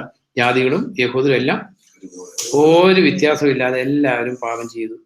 ഇവിടെ വിവേചനം ഒന്നുമില്ല, ദൈവമഹത്വത്തിന് നിരക്കാത്തവരായി. ക്രിസ്തു യേശുവിലുള്ള വീണ്ടെടുപ്പിലൂടെ ദൈവത്തിന്റെ ദാനമായ കൃപയാൽ അവർ നീതീകരിക്കപ്പെട്ടിരിക്കുന്നു. വിശ്വാസത്താൽ ലഭ്യമാകേണ്ടതും അവന്റെ രക്തത്താൽ ഉള്ളതുമായ പാപപരിഹാരത്തിന് ദൈവം അവനെ നിയോഗിച്ചു. ദൈവത്തിന്റെ നീതി കാണിച്ചു കൊടുക്കാനായിരുന്നു ഇത്. കാരണം അവൻ തന്റെ ദൈവിക സഹിഷ്ണുതയിൽ പൂർവ്വപാപങ്ങൾ അവഗണിച്ചു. താൻ നീതിമാനാണ് എന്നും യേശുവിൽ വിശ്വസിക്കുന്നവനെ താൻ നീതീകരിക്കുന്നുവെന്നും ഇക്കാലത്ത് തെളിയിക്കാനായിരുന്നു. അപ്പൊ ദൈവം എല്ലാം സകല മനുഷ്യരുടെ പാപത്തിന് പരിഹാരമായിട്ട്, സകലരുടെയും പാപത്തിന് പരിഹാരമായിട്ട് കർത്താവ് മരിച്ചു. അതുകൊണ്ട് എല്ലാവരും സ്വർഗത്തിൽ പോകില്ല എന്നുള്ളത് നമുക്ക് എല്ലാവർക്കും അറിയാം. ആര് സ്വർഗത്തിൽ പോകും? ഇത് വിശ്വസിക്കുന്നവർക്ക്, വിശ്വാസത്താൽ അത് സ്വന്തമാക്കുന്നവര്. അപ്പൊ ഇതിലിങ്ങനെ ചിന്തിക്കുമ്പോൾ അപ്പൊ നമ്മൾ വിചാരിക്കും അതെല്ലാവരും വിശ്വസിക്കുന്നുണ്ട്. അപ്പൊ ഇതില് നമ്മൾ വിശ്വസിച്ചോ എന്ന് അറിയാനായിട്ട്, അതുകൊണ്ട് പലപ്പോഴും ഈ വിശ്വാസത്തെയും അനുസരണത്തെയും ബന്ധിപ്പിച്ചേക്കുന്നത്. ഇപ്പൊ റോമാലേഖനത്തിൽ നിന്നാണ് ജസ്റ്റിഫിക്കേഷനെ കുറിച്ച് എഴുതിയേക്കുന്നത്. നമ്മൾ കണ്ടില്ലേ 3 വേർഡും it is from Romans 4:26, 5:16 and 5:18 എല്ലാം റോമാലേഖന ജസ്റ്റിഫിക്കേഷനെ കുറിച്ച്. അപ്പൊ ഈ റോമാലേഖനം ഇങ്ങനെ സാൻഡ്വിച്ച് ചെയ്തേക്കാം 2 വേർഡിന്റെ നടുക്ക്. റോമൻസ് 1:5 ഒന്ന് വായിക്കാം. ഇംഗ്ലീഷ് വായിക്കാം. Through him we have received grace and the apostleship for obedience to the faith among all nations for his name. അതെ, അതായത് we are called, എന്തിനു വേണ്ടി വിളിക്കപ്പെട്ടേക്കുന്നത്? ഒബീഡിയൻസ് ഓഫ് ദി ഫെയ്ത്ത് ആണ്. അപ്പൊ മലയാളത്തിൽ വായിക്കുമ്പോൾ വിശ്വാസത്താലുള്ള വിധേയത്വം ഉളവാക്കുന്നതിനായി അവനിലൂടെ കൃപയും അപ്പോസ്തല സ്ഥാനവും ഞങ്ങൾക്ക് ലഭിച്ചു. വിധേയത്വം എന്ന് എഴുതിയേക്കുന്നതുകൊണ്ട് നമുക്ക് അനുസരണം എന്നുള്ള വേർഡ് മിസ് ചെയ്തു. പക്ഷെ അനുസരണം എന്ന് പറയുന്നത് വിധേയത്വമാണ്. സത്യവദോസം നോക്കാം, ഇല്ലെങ്കിൽ എടുക്കണ്ട, നോക്കാം 1:5 റോമൻസ് 1:5. ജഡം സംബന്ധിച്ച് ദാവീദിന്റെ സന്തതിയിൽ നിന്ന് ജനിക്കുകയും ഉയർത്തെഴുന്നേൽപ്പിയ വിശുദ്ധിയുടെ ആത്മാവ് സംബന്ധിച്ച് ദൈവപുത്രൻ എന്ന ശക്തിയോടെ നിർണയിക്കപ്പെടുകയും ചെയ്തിരിക്കുന്നതാകുന്നു. അത് അതിനകത്ത് സെന്റൻസ് അങ്ങോട്ടും ഇങ്ങോട്ടും മാറിപ്പോകും. ഇച്ചിരി വായിച്ചാൽ വരും ആ സെന്റൻസ്. വായിച്ചു. ഞങ്ങൾ അവന്റെ നാമത്തിനായി സകല ജാതികളുടെയും ഇടയിൽ വിശ്വാസത്തിന് അനുസരണം വരുത്തേണ്ടത്. അതെ, വിശ്വാസത്തിന്റെ അനുസരണം വരുത്തേണ്ടതിന്. അപ്പൊ വിശ്വസിച്ചെന്ന് പറഞ്ഞാൽ എല്ലാവരും വിശ്വസിക്കുന്നവരാ. പിശാചും വിശ്വസിക്കുന്ന ആളാണ്. പക്ഷെ ദൈവത്തോട് ഡിസൊബീഡിയൻസ് കാണിച്ചതായിരുന്നു പിശാചിന്റെ പ്രശ്നം. അപ്പൊ നമ്മളെ സംബന്ധിച്ച് വിശ്വാസത്താൽ ലഭിക്കേണ്ടതും വിശ്വാസത്തിലാണോ എന്ന് അറിയാനുള്ള ഒരേ ഒരു വഴി the obedience of the faith ഉണ്ടോ എന്നുള്ളതാണ്. ദെൻ 1ാം ചാപ്റ്റർ, ഇത് 16ാം ചാപ്റ്ററില് 16:26 വായിക്കുമ്പോൾ ബിജൻ അതിൽ നിന്ന് വായിക്കും. 16:26.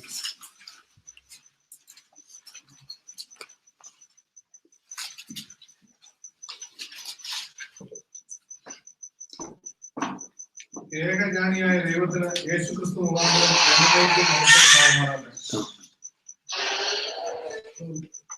അതിന് മുമ്പായിരിക്കും 24 വയസ്സ്. പൂർവ്വകാലങ്ങളിൽ മറഞ്ഞിരുന്നിട്ട് ഇപ്പോൾ വെളിപ്പെടുന്നതും നിത്യദൈവത്തിന്റെ നിയോഗപ്രകാരം സകല ജാതികൾക്കും വിശ്വാസത്തിന്റെ അനുസരണത്തിനായി. അതെ, ഒബീഡിയൻസ് ഓഫ് ദി ഫെയ്ത്ത്. അപ്പൊ നമുക്ക് ഈ വിശ്വാസത്താലാണ് കിട്ടുന്നത്. എന്താ വിശ്വസിക്കുന്നത്? കർത്താവായ യേശുക്രിസ്തു നമ്മുടെ പാപങ്ങൾക്ക് വേണ്ടി മരിച്ചു, നമ്മുടെ നീതീകരണത്തിനായി ഉയർപ്പിക്കപ്പെട്ടു. ഇത് തിയറിയാണ്. നമുക്ക് കിട്ടണമെങ്കിൽ നമ്മൾ വിശ്വസിക്കണം. വിശ്വസിച്ചോന്ന് അറിയുന്നത് the obedience of the faith ഉണ്ടോ എന്ന് നോക്കിയിട്ട്. കാരണം നമ്മൾ വായിക്കുന്നുണ്ട്, അബ്രാഹാം ദൈവത്തെ വിശ്വസിച്ചു, അത് അവന് നീതിയായി കണക്കാക്കപ്പെട്ടു. അത് ഉള്ളിൽ നടന്ന കാര്യമാണ്. പക്ഷെ അത് ജീവൻ നൽകുന്ന വിശ്വാസമാണെന്ന് വെളിപ്പെട്ടത് ഇസ്ഹാക്കിനെ ബലിയർപ്പിച്ചപ്പോഴാണ്. റാഹാബ് ദൈവത്തിൽ വിശ്വസിച്ചു, അത് റാഹാബിന് നീതിയായിട്ട് കണക്കാക്കപ്പെട്ടു.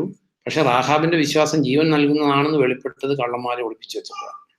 സെയിം വേ നമ്മളെല്ലാവരും വിശ്വസിക്കുന്നില്ല. അപ്പൊ ഏത് ഡിനോമിനേഷൻ എടുത്തോ, ഏത് ക്രിസ്ത്യാനി എടുത്തോ, എങ്ങനെയാണെന്ന് കർത്താവിൽ വിശ്വാസം ഇല്ലാത്ത ആരെങ്കിലും ഉണ്ടോ? എല്ലാവരും വിശ്വസിക്കുന്നവരാ. പക്ഷെ ഈ ഒബീഡിയൻസ് ഓഫ് ദി ഫെയ്ത്ത് വരുമ്പോഴാണ് മനുഷ്യൻ പതുക്കെ ഇങ്ങനെ എന്താ പറയുന്നത്, ലോഡിങ് ഗിയറിലോട്ട് കയറും. ഒബീഡിയൻസ് ഓഫ് ദി ഫെയ്ത്ത് ഇല്ലെങ്കിൽ it's not a faith at all.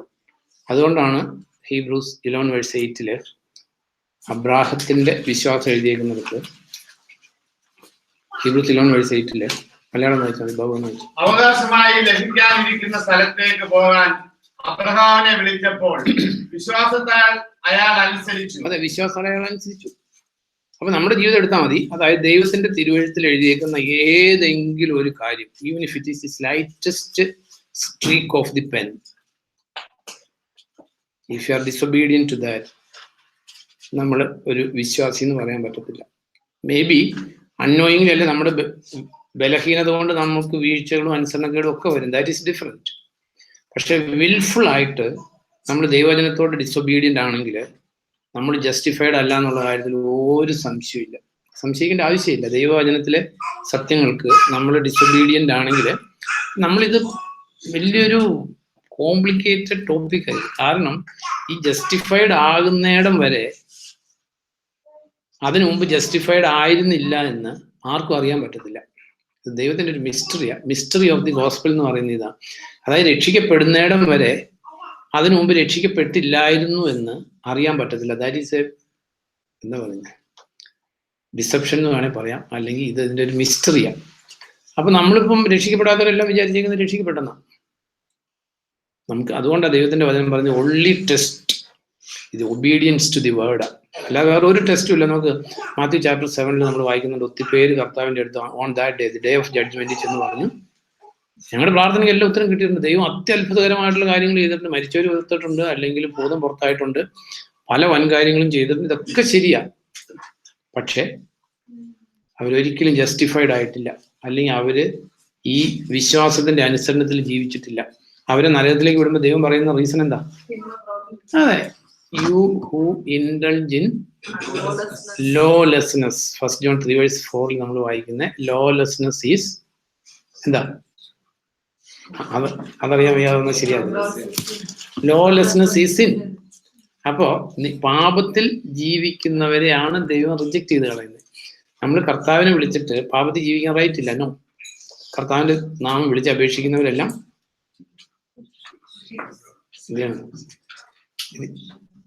ഇതൊക്കെ ന്യൂ ടെസ്റ്റാമെന്റിലെ വേർഡുകളാണ്. കർത്താവിന്റെ നാമം വിളിച്ച് അപേക്ഷിക്കുന്നവരെല്ലാം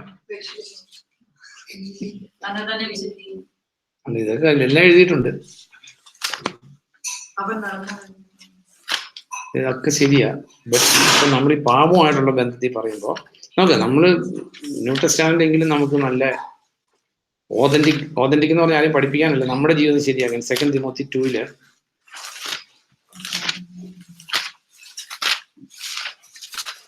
2 Timothy 2:19 വായിക്കുമ്പോ എങ്കിലും ദൈവം ഉറപ്പിച്ച അടിത്തറ ഇളക്കമില്ലാതെ നിലകൊള്ളുന്നു. അതിൽ ഇങ്ങനെ മുദ്രയടിച്ചിരിക്കുന്നു, തനിക്കുള്ളവർ ആരാണെന്ന് കർത്താവിനറിയാം. കർത്താവിന്റെ നാമം ഉച്ചരിക്കുന്നവരെല്ലാം അപരാധത്തിൽ നിന്ന് പിന്മാറട്ടെ. കർത്താവിന്റെ നാമം ഉച്ചരിക്കുന്നുണ്ടെങ്കിൽ എന്ത് ചെയ്യണം? അപരാധമായിട്ട് ഒരു റൈറ്റും ഇല്ല. യോഹന്നാൻ എഴുതി, ദൈവം വെളിച്ചമാണെന്നും അവനിൽ ഇരുട്ട് ലെവലേശം പോലും ഇല്ല എന്നുള്ള വാർത്തയാണ് അവനിൽ നിന്ന് ഞങ്ങൾ പഠിച്ചത്.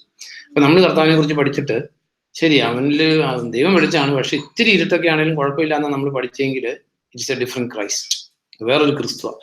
അപ്പൊ നമ്മുടെ ജീവിതത്തിൽ അപ്പൊ ഇവിടെ നമ്മൾ കണ്ടു ഇത് ഉളവാകുന്നത് വിശ്വാസത്തല്ല. നമ്മളിതൊന്ന് ചിന്തിക്കണം. കാരണം ഇത് അപ്പൊ ജസ്റ്റിഫിക്കേഷൻ ബൈ ഫെയ്ത്ത് അലോൺ, ഇതിനകത്തോട്ട് ഒന്നും കൂട്ടാൻ പറ്റത്തില്ല. അതിന് ജസ്റ്റിഫൈഡ് ആയിട്ടുള്ളവര് ഇനി എന്തെങ്കിലും ഒരു കർമ്മം ഇതിനോട് ആഡ് ചെയ്താൽ ഇറ്റ്സ് എ ഡിഫറെന്റ് ഗോസ്പൽ. വേറെ ഗോസ്പൽ പ്രസംഗിച്ച് എന്ത് പറ്റുമെന്ന് എഴുതിയിരിക്കുന്നത്? കാരണം ദൈവം ആ കാര്യത്തിൽ ഭയങ്കര ഫ്യൂരിയസ് ആയിരിക്കും. കാരണം സ്വന്തം പുത്രനെ ബലി അർപ്പിച്ച് നേടിത്തന്ന സുവിശേഷത്തിലേക്ക് മനുഷ്യർ പോയിട്ട് എന്താ പറയുക, ഓരോന്നോരോന്ന് കൂട്ടിച്ചേർത്താല്, നമ്മൾ ചെറുപ്പത്തിൽ പഠിച്ചില്ല അണ്ണാർക്കണ്ണനും തന്നാലായതെന്ന് പറഞ്ഞ പോലെ ഓരോരുത്തരും ഓരോന്ന് കൂട്ടിച്ചേർത്താല് ഗോഡ് വിൽ ബി ഫ്യൂരിയസ് ആയിരിക്കും. സുവിശേഷം it is to be obeyed. ഇത് അനുസരിച്ചില്ലെങ്കിൽ ദൈവം ഫ്യൂരിയസ് ആയിരിക്കും എന്ന് എഴുതിയിട്ടുണ്ട്. എവിടെ എഴുതിയിരിക്കുന്നു പറയാം? 2 Thessalonians 1 verse. കാരണം നമ്മൾ അറിഞ്ഞേ പറ്റൂ, ദൈവത്തിന്റെ വചനത്തോട് കൂട്ടിച്ചേർക്കുന്ന ഈ നൂറ്റാണ്ടില് നമ്മളിത് അറിഞ്ഞു. ഇതിനോട് ഒന്നും കൂട്ടിച്ചേർക്കാൻ നമുക്ക് പറ്റത്തില്ല. അതിന്റെ 8ാം സെന്റൻസില്, ദൈവത്തെ അറിയാത്തവരെയും നമ്മുടെ കർത്താവായ യേശുവിന്റെ സുവിശേഷം അനുസരിക്കാത്തവരെയും അവൻ ശിക്ഷിക്കും. അവർ കർത്താവിന്റെ സന്നിധിയിൽ നിന്നും അവന്റെ ശക്തി പ്രഭാവത്തിൽ നിന്നും ബഹിഷ്കൃതരായി നിത്യനാശം എന്ന ശിക്ഷയ്ക്ക് വിധേയരാകും. അപ്പൊ ഈ കർത്താവിന്റെ സുവിശേഷം, if you are not obedient you do not have the scriptural faith. Scriptural faith ഇല്ലെങ്കിൽ നമ്മൾ രക്ഷിക്കപ്പെടത്തില്ല. കർത്താവിന്റെ മരണവും റിസറക്ഷൻ നമ്മുടെ ജീവിതത്തിലേക്ക് ആപ്ലിക്കബിൾ ആകത്തില്ല. അതവിടെ എഴുതിയേക്കുന്നത്, നമ്മുടെ കർത്താവായ യേശു ക്രിസ്തുവിന്റെ സുവിശേഷം അനുസരിക്കാത്തവരെ അവൻ ശിക്ഷിക്കും. എന്താ ശിക്ഷ? എന്താ? ഏറ്റവും കണ്ടംനേഷനാണ്. അത് ഇംഗ്ലീഷിൽ വായിക്കും. 9 വായിച്ചു. With the everlasting destruction. അതെ, these shall be punished with everlasting. No, how much we have to be obedient to the gospel. അതായത് അതിലെ വള്ളി പുള്ളിക്ക് മാറ്റമില്ലാതെ അനുസരിക്കണമെങ്കിൽ എന്തൊക്കെ എഴുതിയിരിക്കുന്നതെന്ന് തീക്ഷ്ണമായിട്ട് പഠിച്ച്, കാരണം നമ്മൾ പഠിച്ചില്ല അറിഞ്ഞില്ല എന്ന് പറഞ്ഞിട്ട് അനുസരണക്കേട് കാണിച്ചാൽ രക്ഷപ്പെടാൻ പറ്റുമോ? ഈ ലേവ്യ പുസ്തകത്തില് ലെവിറ്റിക്കസ് 5:17 വായിക്കുമ്പോൾ 11 വെച്ചു. അപ്പൊ ചില ആൾക്കാര് അങ്ങനെ ചെയ്യുന്ന ഞാൻ കണ്ടിട്ടുണ്ട്. ഇത് കൂടുതൽ പഠിക്കാതിരിക്കുവാണെങ്കിൽ പ്രശ്നമില്ല. അപ്പൊ അത് അനുസരിച്ചില്ലെങ്കിലും കുഴപ്പമില്ല. അതുകൊണ്ട് കുറെ കാര്യങ്ങളൊക്കെ പഠിക്കാതിരിക്കും. 5:17. കർത്താവ് വിലക്കിയിട്ടുള്ള ഏതെങ്കിലും കാര്യം പ്രവർത്തിച്ച് പാപം ചെയ്യുന്നവൻ അതിനെക്കുറിച്ച് ബോധവാനല്ലെങ്കിൽ പോലും കുറ്റക്കാരൻ തന്നെ ആകുന്നു. കുറ്റക്കാരൻ തന്നെ ആ കുറ്റം അയാൾ വഹിക്കുകയും വേണം. അതെ, അതുകൊണ്ട് ബൈബിൾ പഠിച്ചു. അതുകൊണ്ടാണ് നമ്മൾ ബൈബിൾ പഠിക്കേണ്ടത്, കംപ്ലീറ്റ് പഠിക്കേണ്ടതിന്റെ, തീക്ഷ്ണമായിട്ട് പഠിക്കേണ്ടതിന്റെ ആവശ്യം. കാരണം നമ്മൾ അറിയാതെ ഒരു തെറ്റ് ചെയ്യുന്നെങ്കിലും ശിക്ഷയുണ്ട്. Maybe less but it will be punished. അപ്പൊ നമ്മൾ ഒന്നോടെ ഞാൻ റിപ്പീറ്റ് ചെയ്യുക. അപ്പൊ ഇത് വിശ്വാസത്താൽ മാത്രം, ഇതിനോട് ഒന്നും ആഡ് ചെയ്യാൻ പറ്റത്തില്ല. നമുക്ക് ഇന്നത്തെ ഈ കോണ്ടംപററി ക്രിസ്ത്യാനിറ്റിയില് നമുക്ക് വിശ്വസിച്ചിട്ട് സ്നാനം ആയിട്ടില്ലെങ്കിൽ രക്ഷിക്കപ്പെടില്ല എന്ന് പഠിപ്പിക്കുന്നവരുണ്ട്. നമുക്ക് ഇതെല്ലാം ജസ്റ്റിഫിക്കേഷന്റെ ഫ്രൂട്ടാണ്. Justification is different from fruit of justification. അപ്പൊ ഈ ഫ്രൂട്ടിനെ ഈ ജസ്റ്റിഫിക്കേഷന്റെ കണ്ടീഷനുമായിട്ട് മിക്സ് ചെയ്യുമ്പോൾ ഒരു ഡിഫറെന്റ് ഗോസ്പലായി തീരും. അത് തന്നെയല്ലേ ഗലാത്യ ലേഖനത്തിൽ അവര് കർത്താവിൽ വിശ്വസിക്കുന്നതെല്ലാം ശരിയാണ്, പക്ഷെ സർക്കംസിഷൻ ആവശ്യമാണ്, നിയമം അനുസരിച്ചേ പറ്റൂ. നമ്മൾ വായിക്കുന്ന അപ്പോസ്തല പ്രവൃത്തിയിൽ വായിക്കുന്നില്ലേ, യൂദായിൽ നിന്നുള്ള കുറെ സഹോദരന്മാർ വന്നിട്ട് എന്ന് പറഞ്ഞു, കർത്താവിൽ വിശ്വസിച്ചാൽ മാത്രം പോരാ, മോശയുടെ നിയമം അനുസരിക്കണം. അത് ഒരു കാര്യം മാത്രമല്ല, മോശയുടെ നിയമം അനുസരിക്കണം. നോക്കി Acts 15. അപ്പൊ ഇന്ന് ഇതുപോലെ 100 കാര്യങ്ങൾ ആഡ് ചെയ്തിട്ടുണ്ട്. നമ്മൾ അറിയേണ്ട ഒരു കാര്യം, ഇറ്റ്സ് എ ഡിഫറെന്റ് ഗോസ്പൽ. നമ്മൾ രക്ഷിക്കില്ല. അത് Acts 15:1 വായിക്കുമ്പോ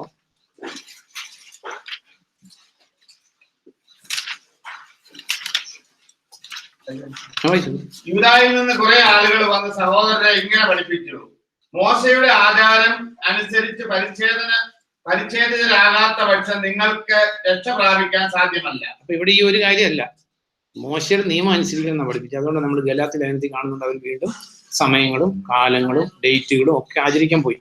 നമ്മളിന്ന് കാണുന്നല്ലേ ക്രിസ്ത്യാനിറ്റിയിൽ ഇത് നമുക്ക് ഈവൻ രക്ഷിക്കപ്പെട്ടവരുടെ ഇടയിലും ഉണ്ട് ദിവസങ്ങളും കാലങ്ങളും. രാത്രി ഡിസംബർ 31 ഒരു പ്രാർത്ഥന, കാരണം പിറ്റേ ദിവസം പുതിയ വത്സരം ആരംഭിക്കുകയാണ്. നമുക്ക് വത്സരങ്ങളും കാലങ്ങളും എല്ലാം പോയി കാലമില്ലാത്തൊരു സമയമില്ലാത്തൊരു ലോകത്തിലേക്ക് ദൈവം നമ്മളെ ട്രെയിൻ ചെയ്തുകൊണ്ടിരിക്കുന്നത്. അപ്പൊ ഈ യഹൂദർക്ക് ദിവസങ്ങളും കാലങ്ങളും ഡേറ്റുകളും ഉണ്ടായിരുന്ന പോലെ ഇന്നത്തെ ഒട്ടുമിക്ക 99% രക്ഷ പഠിപ്പിക്കുന്നവരും പഠിപ്പിക്കാത്തവരും എല്ലാം ദൈവവചനത്തിൽ തെറ്റിപ്പോയി. കാരണം ലാസ്റ്റ് ഡേയ്സാ, അന്ത്യകാലം എങ്ങനെ ആവുമെന്ന് പ്രവചിച്ചേക്കുന്ന. അപ്പോസ്റ്റസി വരാതെ കർത്താവ് വരില്ല. ഇത് അപ്പോസ്റ്റസിയാ, അല്ലെങ്കിൽ അപ്പോസ്തലന്മാർ പഠിപ്പിച്ച സുവിശേഷം അല്ല ഇത്. അപ്പൊ ഇതിൽ നമ്മൾ അറിയേണ്ട ഒരു കാര്യം എന്താ, ഈ വിശ്വാസത്താൽ മാത്രം, ഇതിനോട് ഒരു കണ്ടീഷനും ഇല്ല. സ്നാനപ്പെട്ടാലേ സ്വർഗത്തിൽ പോകുള്ളൂ എന്ന് പഠിപ്പിക്കുന്നതും പരിച്ഛേദന ഏറ്റാലേ സ്വർഗത്തിൽ പോകുള്ളൂ എന്ന് പഠിപ്പിക്കുന്നത് വൺ ആൻഡ് ദി സെയിം. ഇതിനോട് ഈ വിശ്വാസത്തിന്റെ, അല്ലെങ്കിൽ you are justified by faith alone. ഈ ആക്സ് 15 എടുക്കുമ്പോൾ നോക്കുന്നല്ല, ആക്സ് 15 അപ്പോസ്തലൻ പറയുന്നത് അതിന്റെ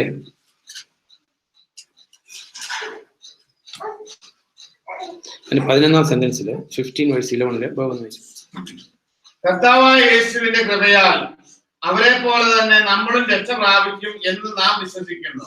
അതിന്റെ 9 തുടങ്ങി. നമ്മളും അവരും തമ്മിൽ അവൻ ഒരു വ്യത്യാസവും കൽപ്പിച്ചിട്ടില്ല. അവരുടെ ഹൃദയങ്ങളെ വിശ്വാസത്താൽ അവൻ ശുദ്ധീകരിച്ചതേ ഉള്ളൂ. അതായത് ജെന്റൈൽസിനെ കുറിച്ച് പറഞ്ഞു. അവരുടെ ഹൃദയങ്ങളെ എങ്ങനെ ശുദ്ധീകരിക്കുക? എങ്ങനെയാ? വിശ്വാസത്താലാണ് ശുദ്ധീകരണം. ഇതിനോട് കൂടെ നമുക്ക് ഈ ഇഫക്ട്സ് ഓഫ് ജസ്റ്റിഫിക്കേഷൻ ഇതിന്റെ കണ്ടീഷൻ ആക്കി കഴിയുമ്പോൾ ഇത് വേറെ ഗോസ്പലാണ്, ജസ്റ്റിഫിക്കേഷൻ ഇല്ല. കാരണം ഗലാത്യ ലേഖനത്തിൽ പറയുന്നത് അതോടെ നോക്കുന്നല്ല. ഗലേഷ്യൻസ് 5 അതായത് വേറെ എന്തെങ്കിലും കൂട്ടിച്ചേർക്കുമ്പോൾ, അത് സ്നാനാണെങ്കിലും കർത്തൃമേശ എടുത്തില്ലെങ്കിൽ സ്വർഗത്തിൽ പോകില്ല എന്ന് പറയുന്നത്, everything anything other than faith. ആ സെയിം സിറ്റുവേഷൻ അവിടെ ഉണ്ടായതുകൊണ്ട് നമുക്കത് എഴുതി കിട്ടിയേക്കുന്നത്. ഇവിടെ എഴുതിയേക്കുന്ന സ്വാതന്ത്ര്യത്തിലേക്കാണ് ക്രിസ്തു നമ്മെ മോചിപ്പിച്ചിരിക്കുന്നത്. അതിനാൽ ഉറച്ചു നിൽക്കുക, അടിമത്തത്തിന്റെ നുഖത്തിന് കീഴിൽ വീണ്ടും നിങ്ങൾ അമരരുത്. പൗലോസായി ഞാൻ പറയുന്നു, പരിച്ഛേദന സ്വീകരിക്കുന്നെങ്കിൽ, അല്ലെ നിയമത്തിലേക്ക് പോകുന്നെങ്കിൽ, എന്തെങ്കിലും ഈ വിശ്വാസത്തോട് ആഡ് ചെയ്യുന്നെങ്കിൽ, അങ്ങനെ നമ്മൾ ചിന്തിച്ചാൽ മതി. ഈ വിശ്വാസത്തോട് എന്തെങ്കിലും ആഡ് ചെയ്യുന്നെങ്കിൽ നിങ്ങൾക്ക്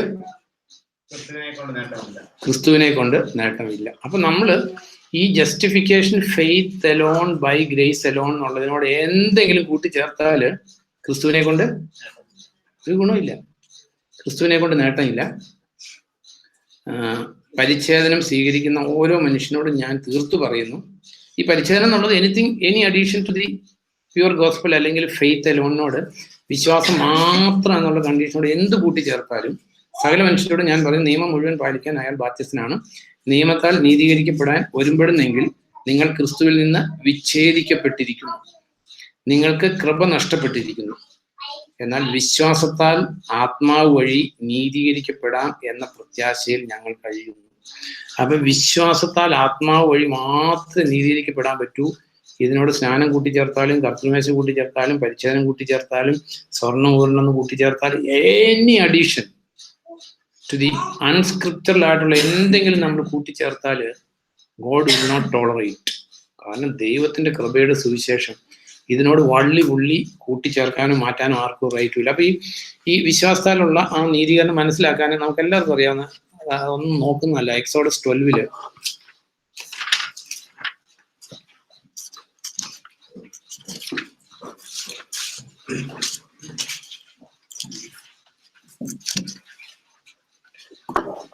അതിന്റെ 21 തുടങ്ങി വായിക്കുമ്പോൾ സിമ്പിൾ, എല്ലാവർക്കും അറിയാവുന്ന സംഭവം, എന്നാലും ഞാൻ വായിക്കാം. തുടർന്ന് മോശ ഇസ്രായേൽ മൂപ്പന്മാരെ വിളിച്ചുകൂട്ടി പറഞ്ഞു, നിങ്ങൾ തന്നെ കുടുംബങ്ങൾക്ക് ഒത്ത ആട്ടിൻകുട്ടികളെ തിരഞ്ഞെടുത്ത് പെസഹ കുഞ്ഞാടിനെ കൊല്ലുക.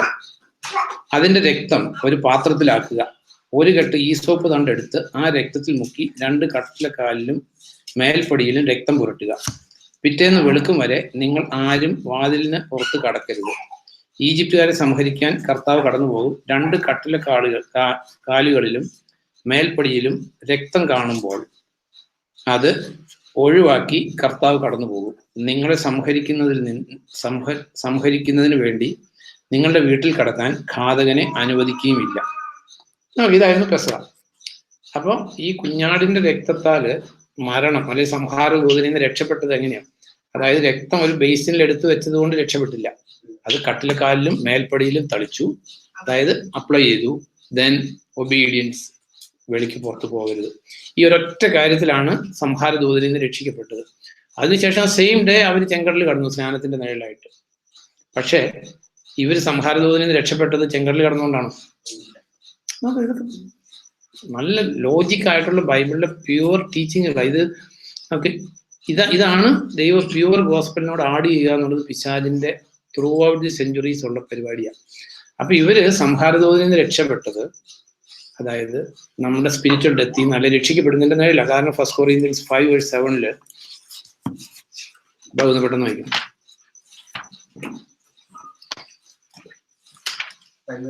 7. നിങ്ങൾ പുതിയ മാവ് ആകേണ്ടതിന് പഴയ പുളിമാവ് നീക്കിക്കളയുക. നിങ്ങൾ സത്യത്തിൽ പുളിപ്പില്ലാത്തവരാണ്, കാരണം നമ്മുടെ പെസഹ കുഞ്ഞാടായ ക്രിസ്തു ബലി അർപ്പിക്കപ്പെട്ടിരിക്കുന്നു. അതെ, അപ്പൊ ഈ പെസഹ കുഞ്ഞാടാണ് മരണത്തിൽ നിന്ന് അവരെ രക്ഷിച്ചത്. രക്ഷിച്ചത് കുഞ്ഞാട് രക്തം കട്ടിലക്കാലിലും മേൽപ്പടിയിലും പുരട്ടി തളിച്ച് പുറത്ത് കടക്കരുതെന്നുള്ള. അപ്പൊ അതായത് ഒബീഡിയൻസ് അല്ലെങ്കിൽ രക്തം നമുക്ക് കർത്താവിന്റെ രക്തമുണ്ട്. നമ്മൾ ആദ്യം ചിന്തിച്ച പോലെ ഒബീഡിയൻസ് ടു ദി ഫെയ്ത്ത്. കർത്താവിന്റെ മരണം നമുക്ക് എല്ലാവർക്കും വേണ്ടിയിട്ടാണ്, അതുകൊണ്ട് എല്ലാവരും രക്ഷിക്കപ്പെടത്തില്ല. Those are living a life of obedience to the faith.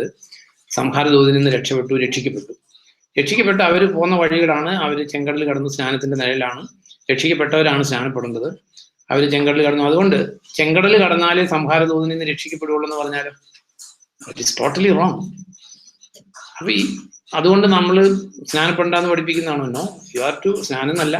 കർത്താവ് പറഞ്ഞു, ഞാൻ നിങ്ങളെ പഠിപ്പിച്ചത് എല്ലാം അനുസരിക്കാനാണ് കർത്താവ് പറഞ്ഞു. But you are to distinguish between justification and the fruit of justification, അല്ലെങ്കിൽ സയന്റിഫിക്കേഷൻ ആണ്.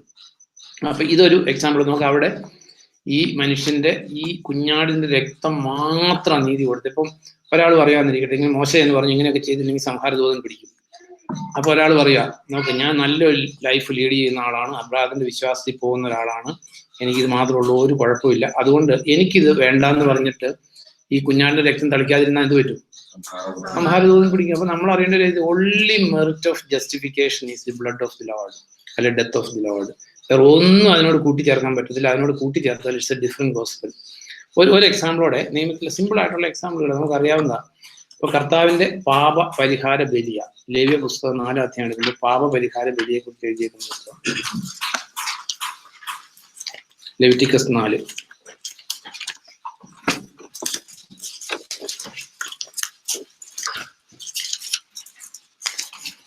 അപ്പൊ നമ്മള് പ്രത്യേകം സൂക്ഷിക്കേണ്ട കാര്യം, കാരണം ഡോക്ട്രിൻ ഓഫ് ഡെമൺസ് ആണ് ലോകത്തിൽ മുഴുവൻ.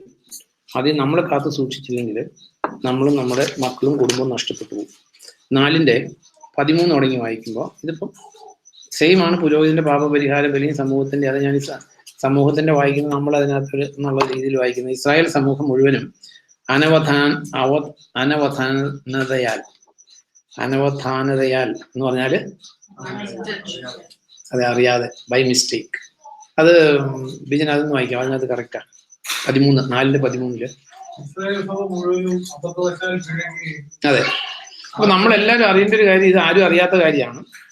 അതായത് മനഃപൂർവ്വം പാപം ചെയ്യുന്നതിന് ഒരു ബലി നിയമത്തിലും ഇല്ല, നിയമത്തിന് ശേഷവും ഇല്ല. അറിഞ്ഞിരിക്കേണ്ട ഒരു കാര്യം. അതായത് അബദ്ധവശാൽ പാപം ചെയ്യുന്നവർക്കുള്ള പരിഹാരങ്ങൾ എഴുതിയേക്കുന്നത്. മനഃപൂർവ്വം പാപം ചെയ്യുന്നവർക്ക് വേണ്ടി എന്താ എഴുതിയേക്കുന്നത്? ദൈവത്തിന്റെ ക്രോധം. നിയമത്തിൽ എഴുതിയിട്ടില്ല. ഇനി ഇതിന് പുറത്ത് ദൈവത്തിന്റെ കരുണയുണ്ടെങ്കിൽ വർക്ക് ചെയ്യട്ടെ, ഇറ്റ്സ് ഗുഡ്.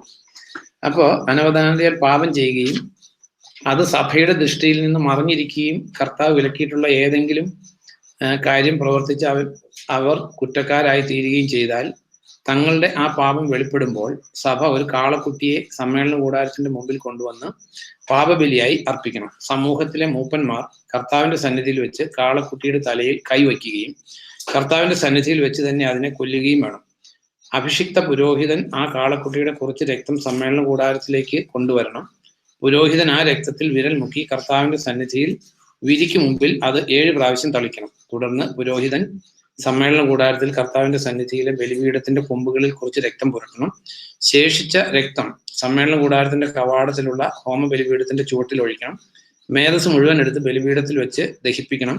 കാളക്കുട്ടിയുടെ കാര്യത്തിലും അയാൾ ഇത് തന്നെ ചെയ്യണം. പാപബലിക്കുള്ള കാളക്കുട്ടിയെ അർപ്പിച്ചതുപോലെ ഇതിനെയും അർപ്പിക്കണം. പുരോഹിതൻ ജനങ്ങൾക്ക് വേണ്ടി പ്രായശ്ചിത്തം ചെയ്യണം. അപ്പോൾ അവർക്ക് മാപ്പ് ലഭിക്കും. പുരോഹിതൻ കാളക്കുട്ടിയെ പാളയത്തിന് പുറത്ത് കൊണ്ടുപോയി ആദ്യത്തെ കാളക്കുട്ടിയെ ചുട്ടുകളഞ്ഞതുപോലെ ഇതിനെ ചുട്ടുകളയണം. അത് സഭയ്ക്ക് വേണ്ടിയുള്ള പ്രായശ്ചിത്തമാണ്. നമ്മൾ വായിക്കുന്ന പാപപരിഹാര ബലിക്ക് ജീവിയുടെ ബാക്കിയുള്ളതെല്ലാം പാളയത്തിന് പുറത്ത് ദഹിപ്പിക്കുന്നതുകൊണ്ട് ക്രിസ്തുവും പാളയത്തിന് പുറത്ത് കഷ്ടം സഹിച്ചു. എഴുതിയേക്കുന്ന ബുക്ക് ഏതാ? ഹീബ്രൂസ്. അപ്പൊ കർത്താവ് പാളയത്തിന് പുറത്ത് കഷ്ടം മീൻസ് ഔട്ട്സൈഡ് ജെറൂസലേം, അല്ലെങ്കിൽ ടെമ്പിളിന് പുറത്ത്. അതിന്റെ റീസൺ ഈ പാപപരിഹാര ബലിയുടെ ഈ രക്തമൊക്കെ തളിച്ച് ബാക്കിയുള്ളതെല്ലാം പാളയത്തിന് പുറത്ത് കൊണ്ട് ദഹിപ്പിക്കുന്നത്. അതുകൊണ്ട് കർത്താവിനെ അത് ചെയ്തു. ഇപ്പൊ ഇവിടെ എഴുതിയേക്കുന്നത് പാപബലിക്കുള്ള കാളക്കുട്ടിയെ അർപ്പിച്ചതുപോലെ ഇതിനെയും അർപ്പിക്കണം. പുരോഹിതൻ ജനങ്ങൾക്ക് വേണ്ടി പ്രായശ്ചിത്തം ചെയ്യണം. അപ്പോൾ അവർക്ക് മാപ്പ് ലഭിക്കും. അപ്പൊ ഇതിനകത്ത് നമ്മൾ ഈ പാപം ചെയ്ത ആൾക്കാര് ഈ കാളക്കുട്ടിയുടെ തലയിലേക്ക് കൈ വെക്കുക. അതെന്തിന്റെ നിഴല? പാപം ട്രാൻസ്ഫർ ചെയ്യുക. ഈ കാളയുടെ പുറത്തേക്ക് അല്ലെങ്കിൽ മൃഗത്തിന്റെ ശരീരത്തിലോട്ട് പാപം ട്രാൻസ്ഫർ ചെയ്തു. എന്നിട്ട് ഇതിനെ കൊല്ലുന്ന ആരാ? നമ്മൾ ചിന്തിച്ചിട്ടുള്ള പലവട്ടം ചിന്തിച്ചിട്ടില്ല. ഈ കൊണ്ടുചെല്ലുന്ന ആള് തന്നെ അതിനെ കൊന്നിട്ട് അതിന്റെ രക്തം വിരിക്ക് മുമ്പില്, കാരണം വിരി എവിടെയാ? അതിവിശുദ്ധ സ്ഥലത്തിന്റെ മുമ്പിൽ, അതായത് ദൈവ സാന്നിധ്യത്തില് പാപത്തിന് പ്രായശ്ചിത്തം ചെയ്യുക. വിരിക്ക് മുമ്പിൽ 7 തവണ തളിക്കണം. ബാക്കിയുള്ളതെടുത്ത് കുറച്ച് ആ കൊമ്പുകളിൽ കൊട്ടണം. പിന്നെ ബാക്കിയുള്ള രക്തം ഓൾട്ടറിൽ ബലി അർപ്പിക്കുന്നിടത്ത് ദഹിപ്പിക്കണം. പിന്നെ കുറെ മേധസ്സൊക്കെ അവിടെ ദഹിപ്പിച്ചിട്ട് ബാക്കിയുള്ളതെല്ലാം പാളയത്തിന് പുറത്ത് ദഹിപ്പിക്കണം. ഇവിടെയും പാപത്തിന് പരിഹാരം കിട്ടുന്നത് only because the animal was sacrificed, അല്ലേ? പാപം അങ്ങോട്ട് ട്രാൻസ്ഫർ ചെയ്തു. അതുകൊണ്ടാണ് കർത്താവിനെ കുറിച്ച് പറഞ്ഞ ലോകത്തിന്റെ പാപത്തെ വഹിക്കുന്ന ദൈവത്തിന്റെ കുഞ്ഞാട്. ലോകത്തിന്റെ പാപം മുഴുവൻ കർത്താവിന്റെ മേല് ആട്രിബ്യൂട്ടഡ് ആയി. എന്നിട്ട് ആ കർത്താവ് ബലി അർപ്പിക്കപ്പെട്ടപ്പോൾ സകല മനുഷ്യന്റെ പാപത്തിനുള്ള പരിഹാരം ചെയ്തു. കിട്ടണമെങ്കിൽ അത് വിശ്വസിച്ച് അറിയുന്നത് വിശ്വാസത്തിലൂടെ. ഇതിലൂടെ ഒന്നും കൂട്ടിച്ചേർക്കാൻ പറ്റത്തില്ല. ഈ മൃഗത്തിന്റെ ബലി മാത്രമാണ്, അല്ലെങ്കിൽ മൃഗത്തിന്റെ രക്തം മാത്രമാണ് ഈ അല്ലെങ്കിൽ പാപത്തിന് ക്ഷമയ്ക്ക് കാരണമായത്. അത് നിഴല, കർത്താവിന്റെ ബലിയുടെ നിഴലായിരുന്നു. പെസഹ കുഞ്ഞാട് നിഴലായിരുന്നു. അപ്പൊ ഇന്ന് കർത്താവിന്റെ ബലിയിലുള്ള വിശ്വാസത്താൽ മാത്രം നീതീകരണം. ഇതിനോട് കൂട്ടിച്ചേർക്കുന്ന ഒരു സഭയിലോ ഒരു പ്രസ്ഥാനത്തിലോ എവിടെ പോയാലും നമ്മൾ നഷ്ടപ്പെട്ടു പോകും. ബൈബിൾ പറഞ്ഞ ക്രിസ്തുവിൽ നിന്ന് വിച്ഛേദിക്കപ്പെടും. ഇത് കൃപയാലാണെങ്കിൽ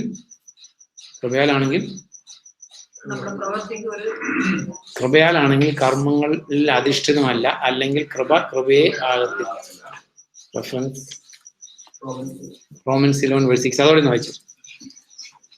അപ്പൊ നമ്മുടെ ഈ ജീവിതത്തിൽ നമ്മളിപ്പോ കാണുന്ന കോണ്ടംപററി ക്രിസ്ത്യാനിറ്റിയും പ്രസംഗവും എല്ലാം കേൾക്കുന്നതൊക്കെ നല്ലത് തന്നെ, പക്ഷേ ദൈവവചന പ്രകാരം ശരിയല്ലെങ്കിൽ നമ്മൾ നഷ്ടപ്പെട്ടു പോകും.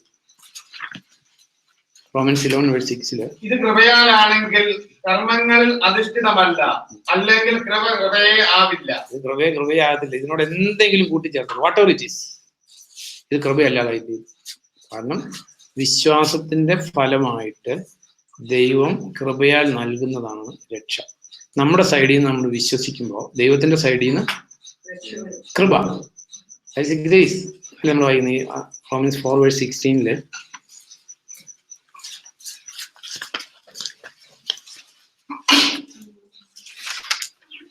അതുകൊണ്ടാണ് വാഗ്ദാനം വിശ്വാസത്തിൽ ഉറപ്പിച്ചിരിക്കുന്നത്. അങ്ങനെ വാഗ്ദാന പൂർത്തീകരണം കൃപയായി ഉണ്ടാകുന്നു. അതെ, അതായത് എല്ലാ വാഗ്ദാനവും ഒരു വാഗ്ദാനം. കർത്താവ് യേശുക്രിസ്തുവിൽ വിശ്വസിക്കുന്നവർക്ക് നിത്യജീവൻ കിട്ടുന്നത് ദൈവത്തിന്റെ ഒരു വാഗ്ദാനമാണ്. പക്ഷെ ഉറപ്പിച്ചേക്കുന്ന എവിടെയാ? വിശ്വാസത്തിൽ. വിശ്വസിച്ച് കഴിയുമ്പോൾ ദൈവത്തിന്റെ സൈഡിൽ നിന്ന് എന്ത് കിട്ടും? കൃപയാൽ വിശ്വാസ പൂർത്തീകരണം വരും. അപ്പൊ നമ്മുടെ ജീവിതത്തില് ഇനി കാണുന്ന കോണ്ടംപററി ക്രിസ്ത്യാനിറ്റിയും പ്രസംഗങ്ങളും ഒക്കെ കേൾക്കുന്നതൊക്കെ നല്ല, പക്ഷേ ഈ justification it is by faith alone and by faith alone by grace alone. ഇതിനോട് എന്തെങ്കിലും കൂട്ടിച്ചേർക്കുന്ന വിശ്വാസത്തിലോ ചർച്ചിലോ സഭയിലോ ഒക്കെ പോയി നമ്മൾ എറ്റേണലി കണ്ടംഡ് ആകരുത്. കാരണം നമ്മൾ എന്തെങ്കിലും ആഡ് ചെയ്താല് ക്രിസ്തുവിൽ നിന്ന് വിച്ഛേദിതരാകും. ദൈവ മഹത്വത്തിൽ നിന്ന് നമ്മൾ വിച്ഛേദിക്കപ്പെട്ടു പോകും. കാരണം നിയമത്തിന്റെ അനുസരണം കൊണ്ട് ഒരു ജഡവും വിശുദ്ധീകരിക്കപ്പെടത്തില്ല, നീതീകരിക്കപ്പെടത്തില്ല. അപ്പോൾ it is by faith alone. അതായത് കുഞ്ഞാടിന്റെ രക്തം തളിച്ചത് മാത്രമായിരുന്നു അവരുടെ മെറിറ്റ്. അതിന് മുമ്പുള്ള ജീവിതം, അതിനുള്ള ശേഷമുള്ള ജീവിതം ഒന്നുമല്ല. ആ സമയത്ത് justification was exclusively by the blood of the Lord and obedience. വീടിന് പുറത്തു പോകാൻ പാടില്ല. ഈ കാളക്കുട്ടിയുടെ ആ പാപം ചെയ്ത ആൾ തലയിലോട്ട് കൈവച്ചു, അതിനെ കൊന്നു, രക്തം എടുത്ത് തളിച്ചു. That alone was the merit. അപ്പൊ നമ്മുടെ ജീവിതത്തിൽ നമ്മൾ അറിഞ്ഞിരിക്കേണ്ട ഒരു കാര്യം, ഈ justification by faith alone, faith ഉണ്ടോ എന്നുള്ളത് നമ്മുടെ അനുസരണത്തിലൂടെ വെളിപ്പെടും. അനുസരണം ഇല്ലെങ്കിൽ നമുക്ക് വിശ്വാസമില്ല. കാരണം അബ്രാഹാം വിശ്വാസത്താൽ അനുസരിച്ചു.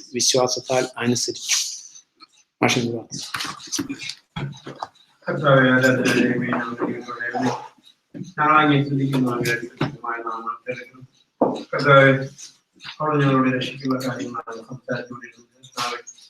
രക്ഷപ്പെടുവാൻ അതിനുള്ള പരിപൂർണമായ വിശ്വാസം രീതിയിലുള്ള ആളുകൾ തന്നിരിക്കുന്നതായി മറ്റൊന്നും ഞങ്ങൾക്ക് ധരിക്കാതെ അങ്ങയുടെ ആ വിശ്വാസത്തിന്റെ വിശ്വാസം തന്നെയാണ് ഞങ്ങളെ രക്ഷിച്ചിരിക്കുന്നതിന് സംബന്ധിച്ച് കർത്താവിന്റെ നാമത്തെ മഹത്വപ്പെടുത്തിയ വിശ്വാസം പൂർണ്ണമായി അങ്ങയെ അനുസരിക്കുന്ന ജീവിതമായി മാറുവാൻ ഞങ്ങളെ സഹായിക്കുന്നത്.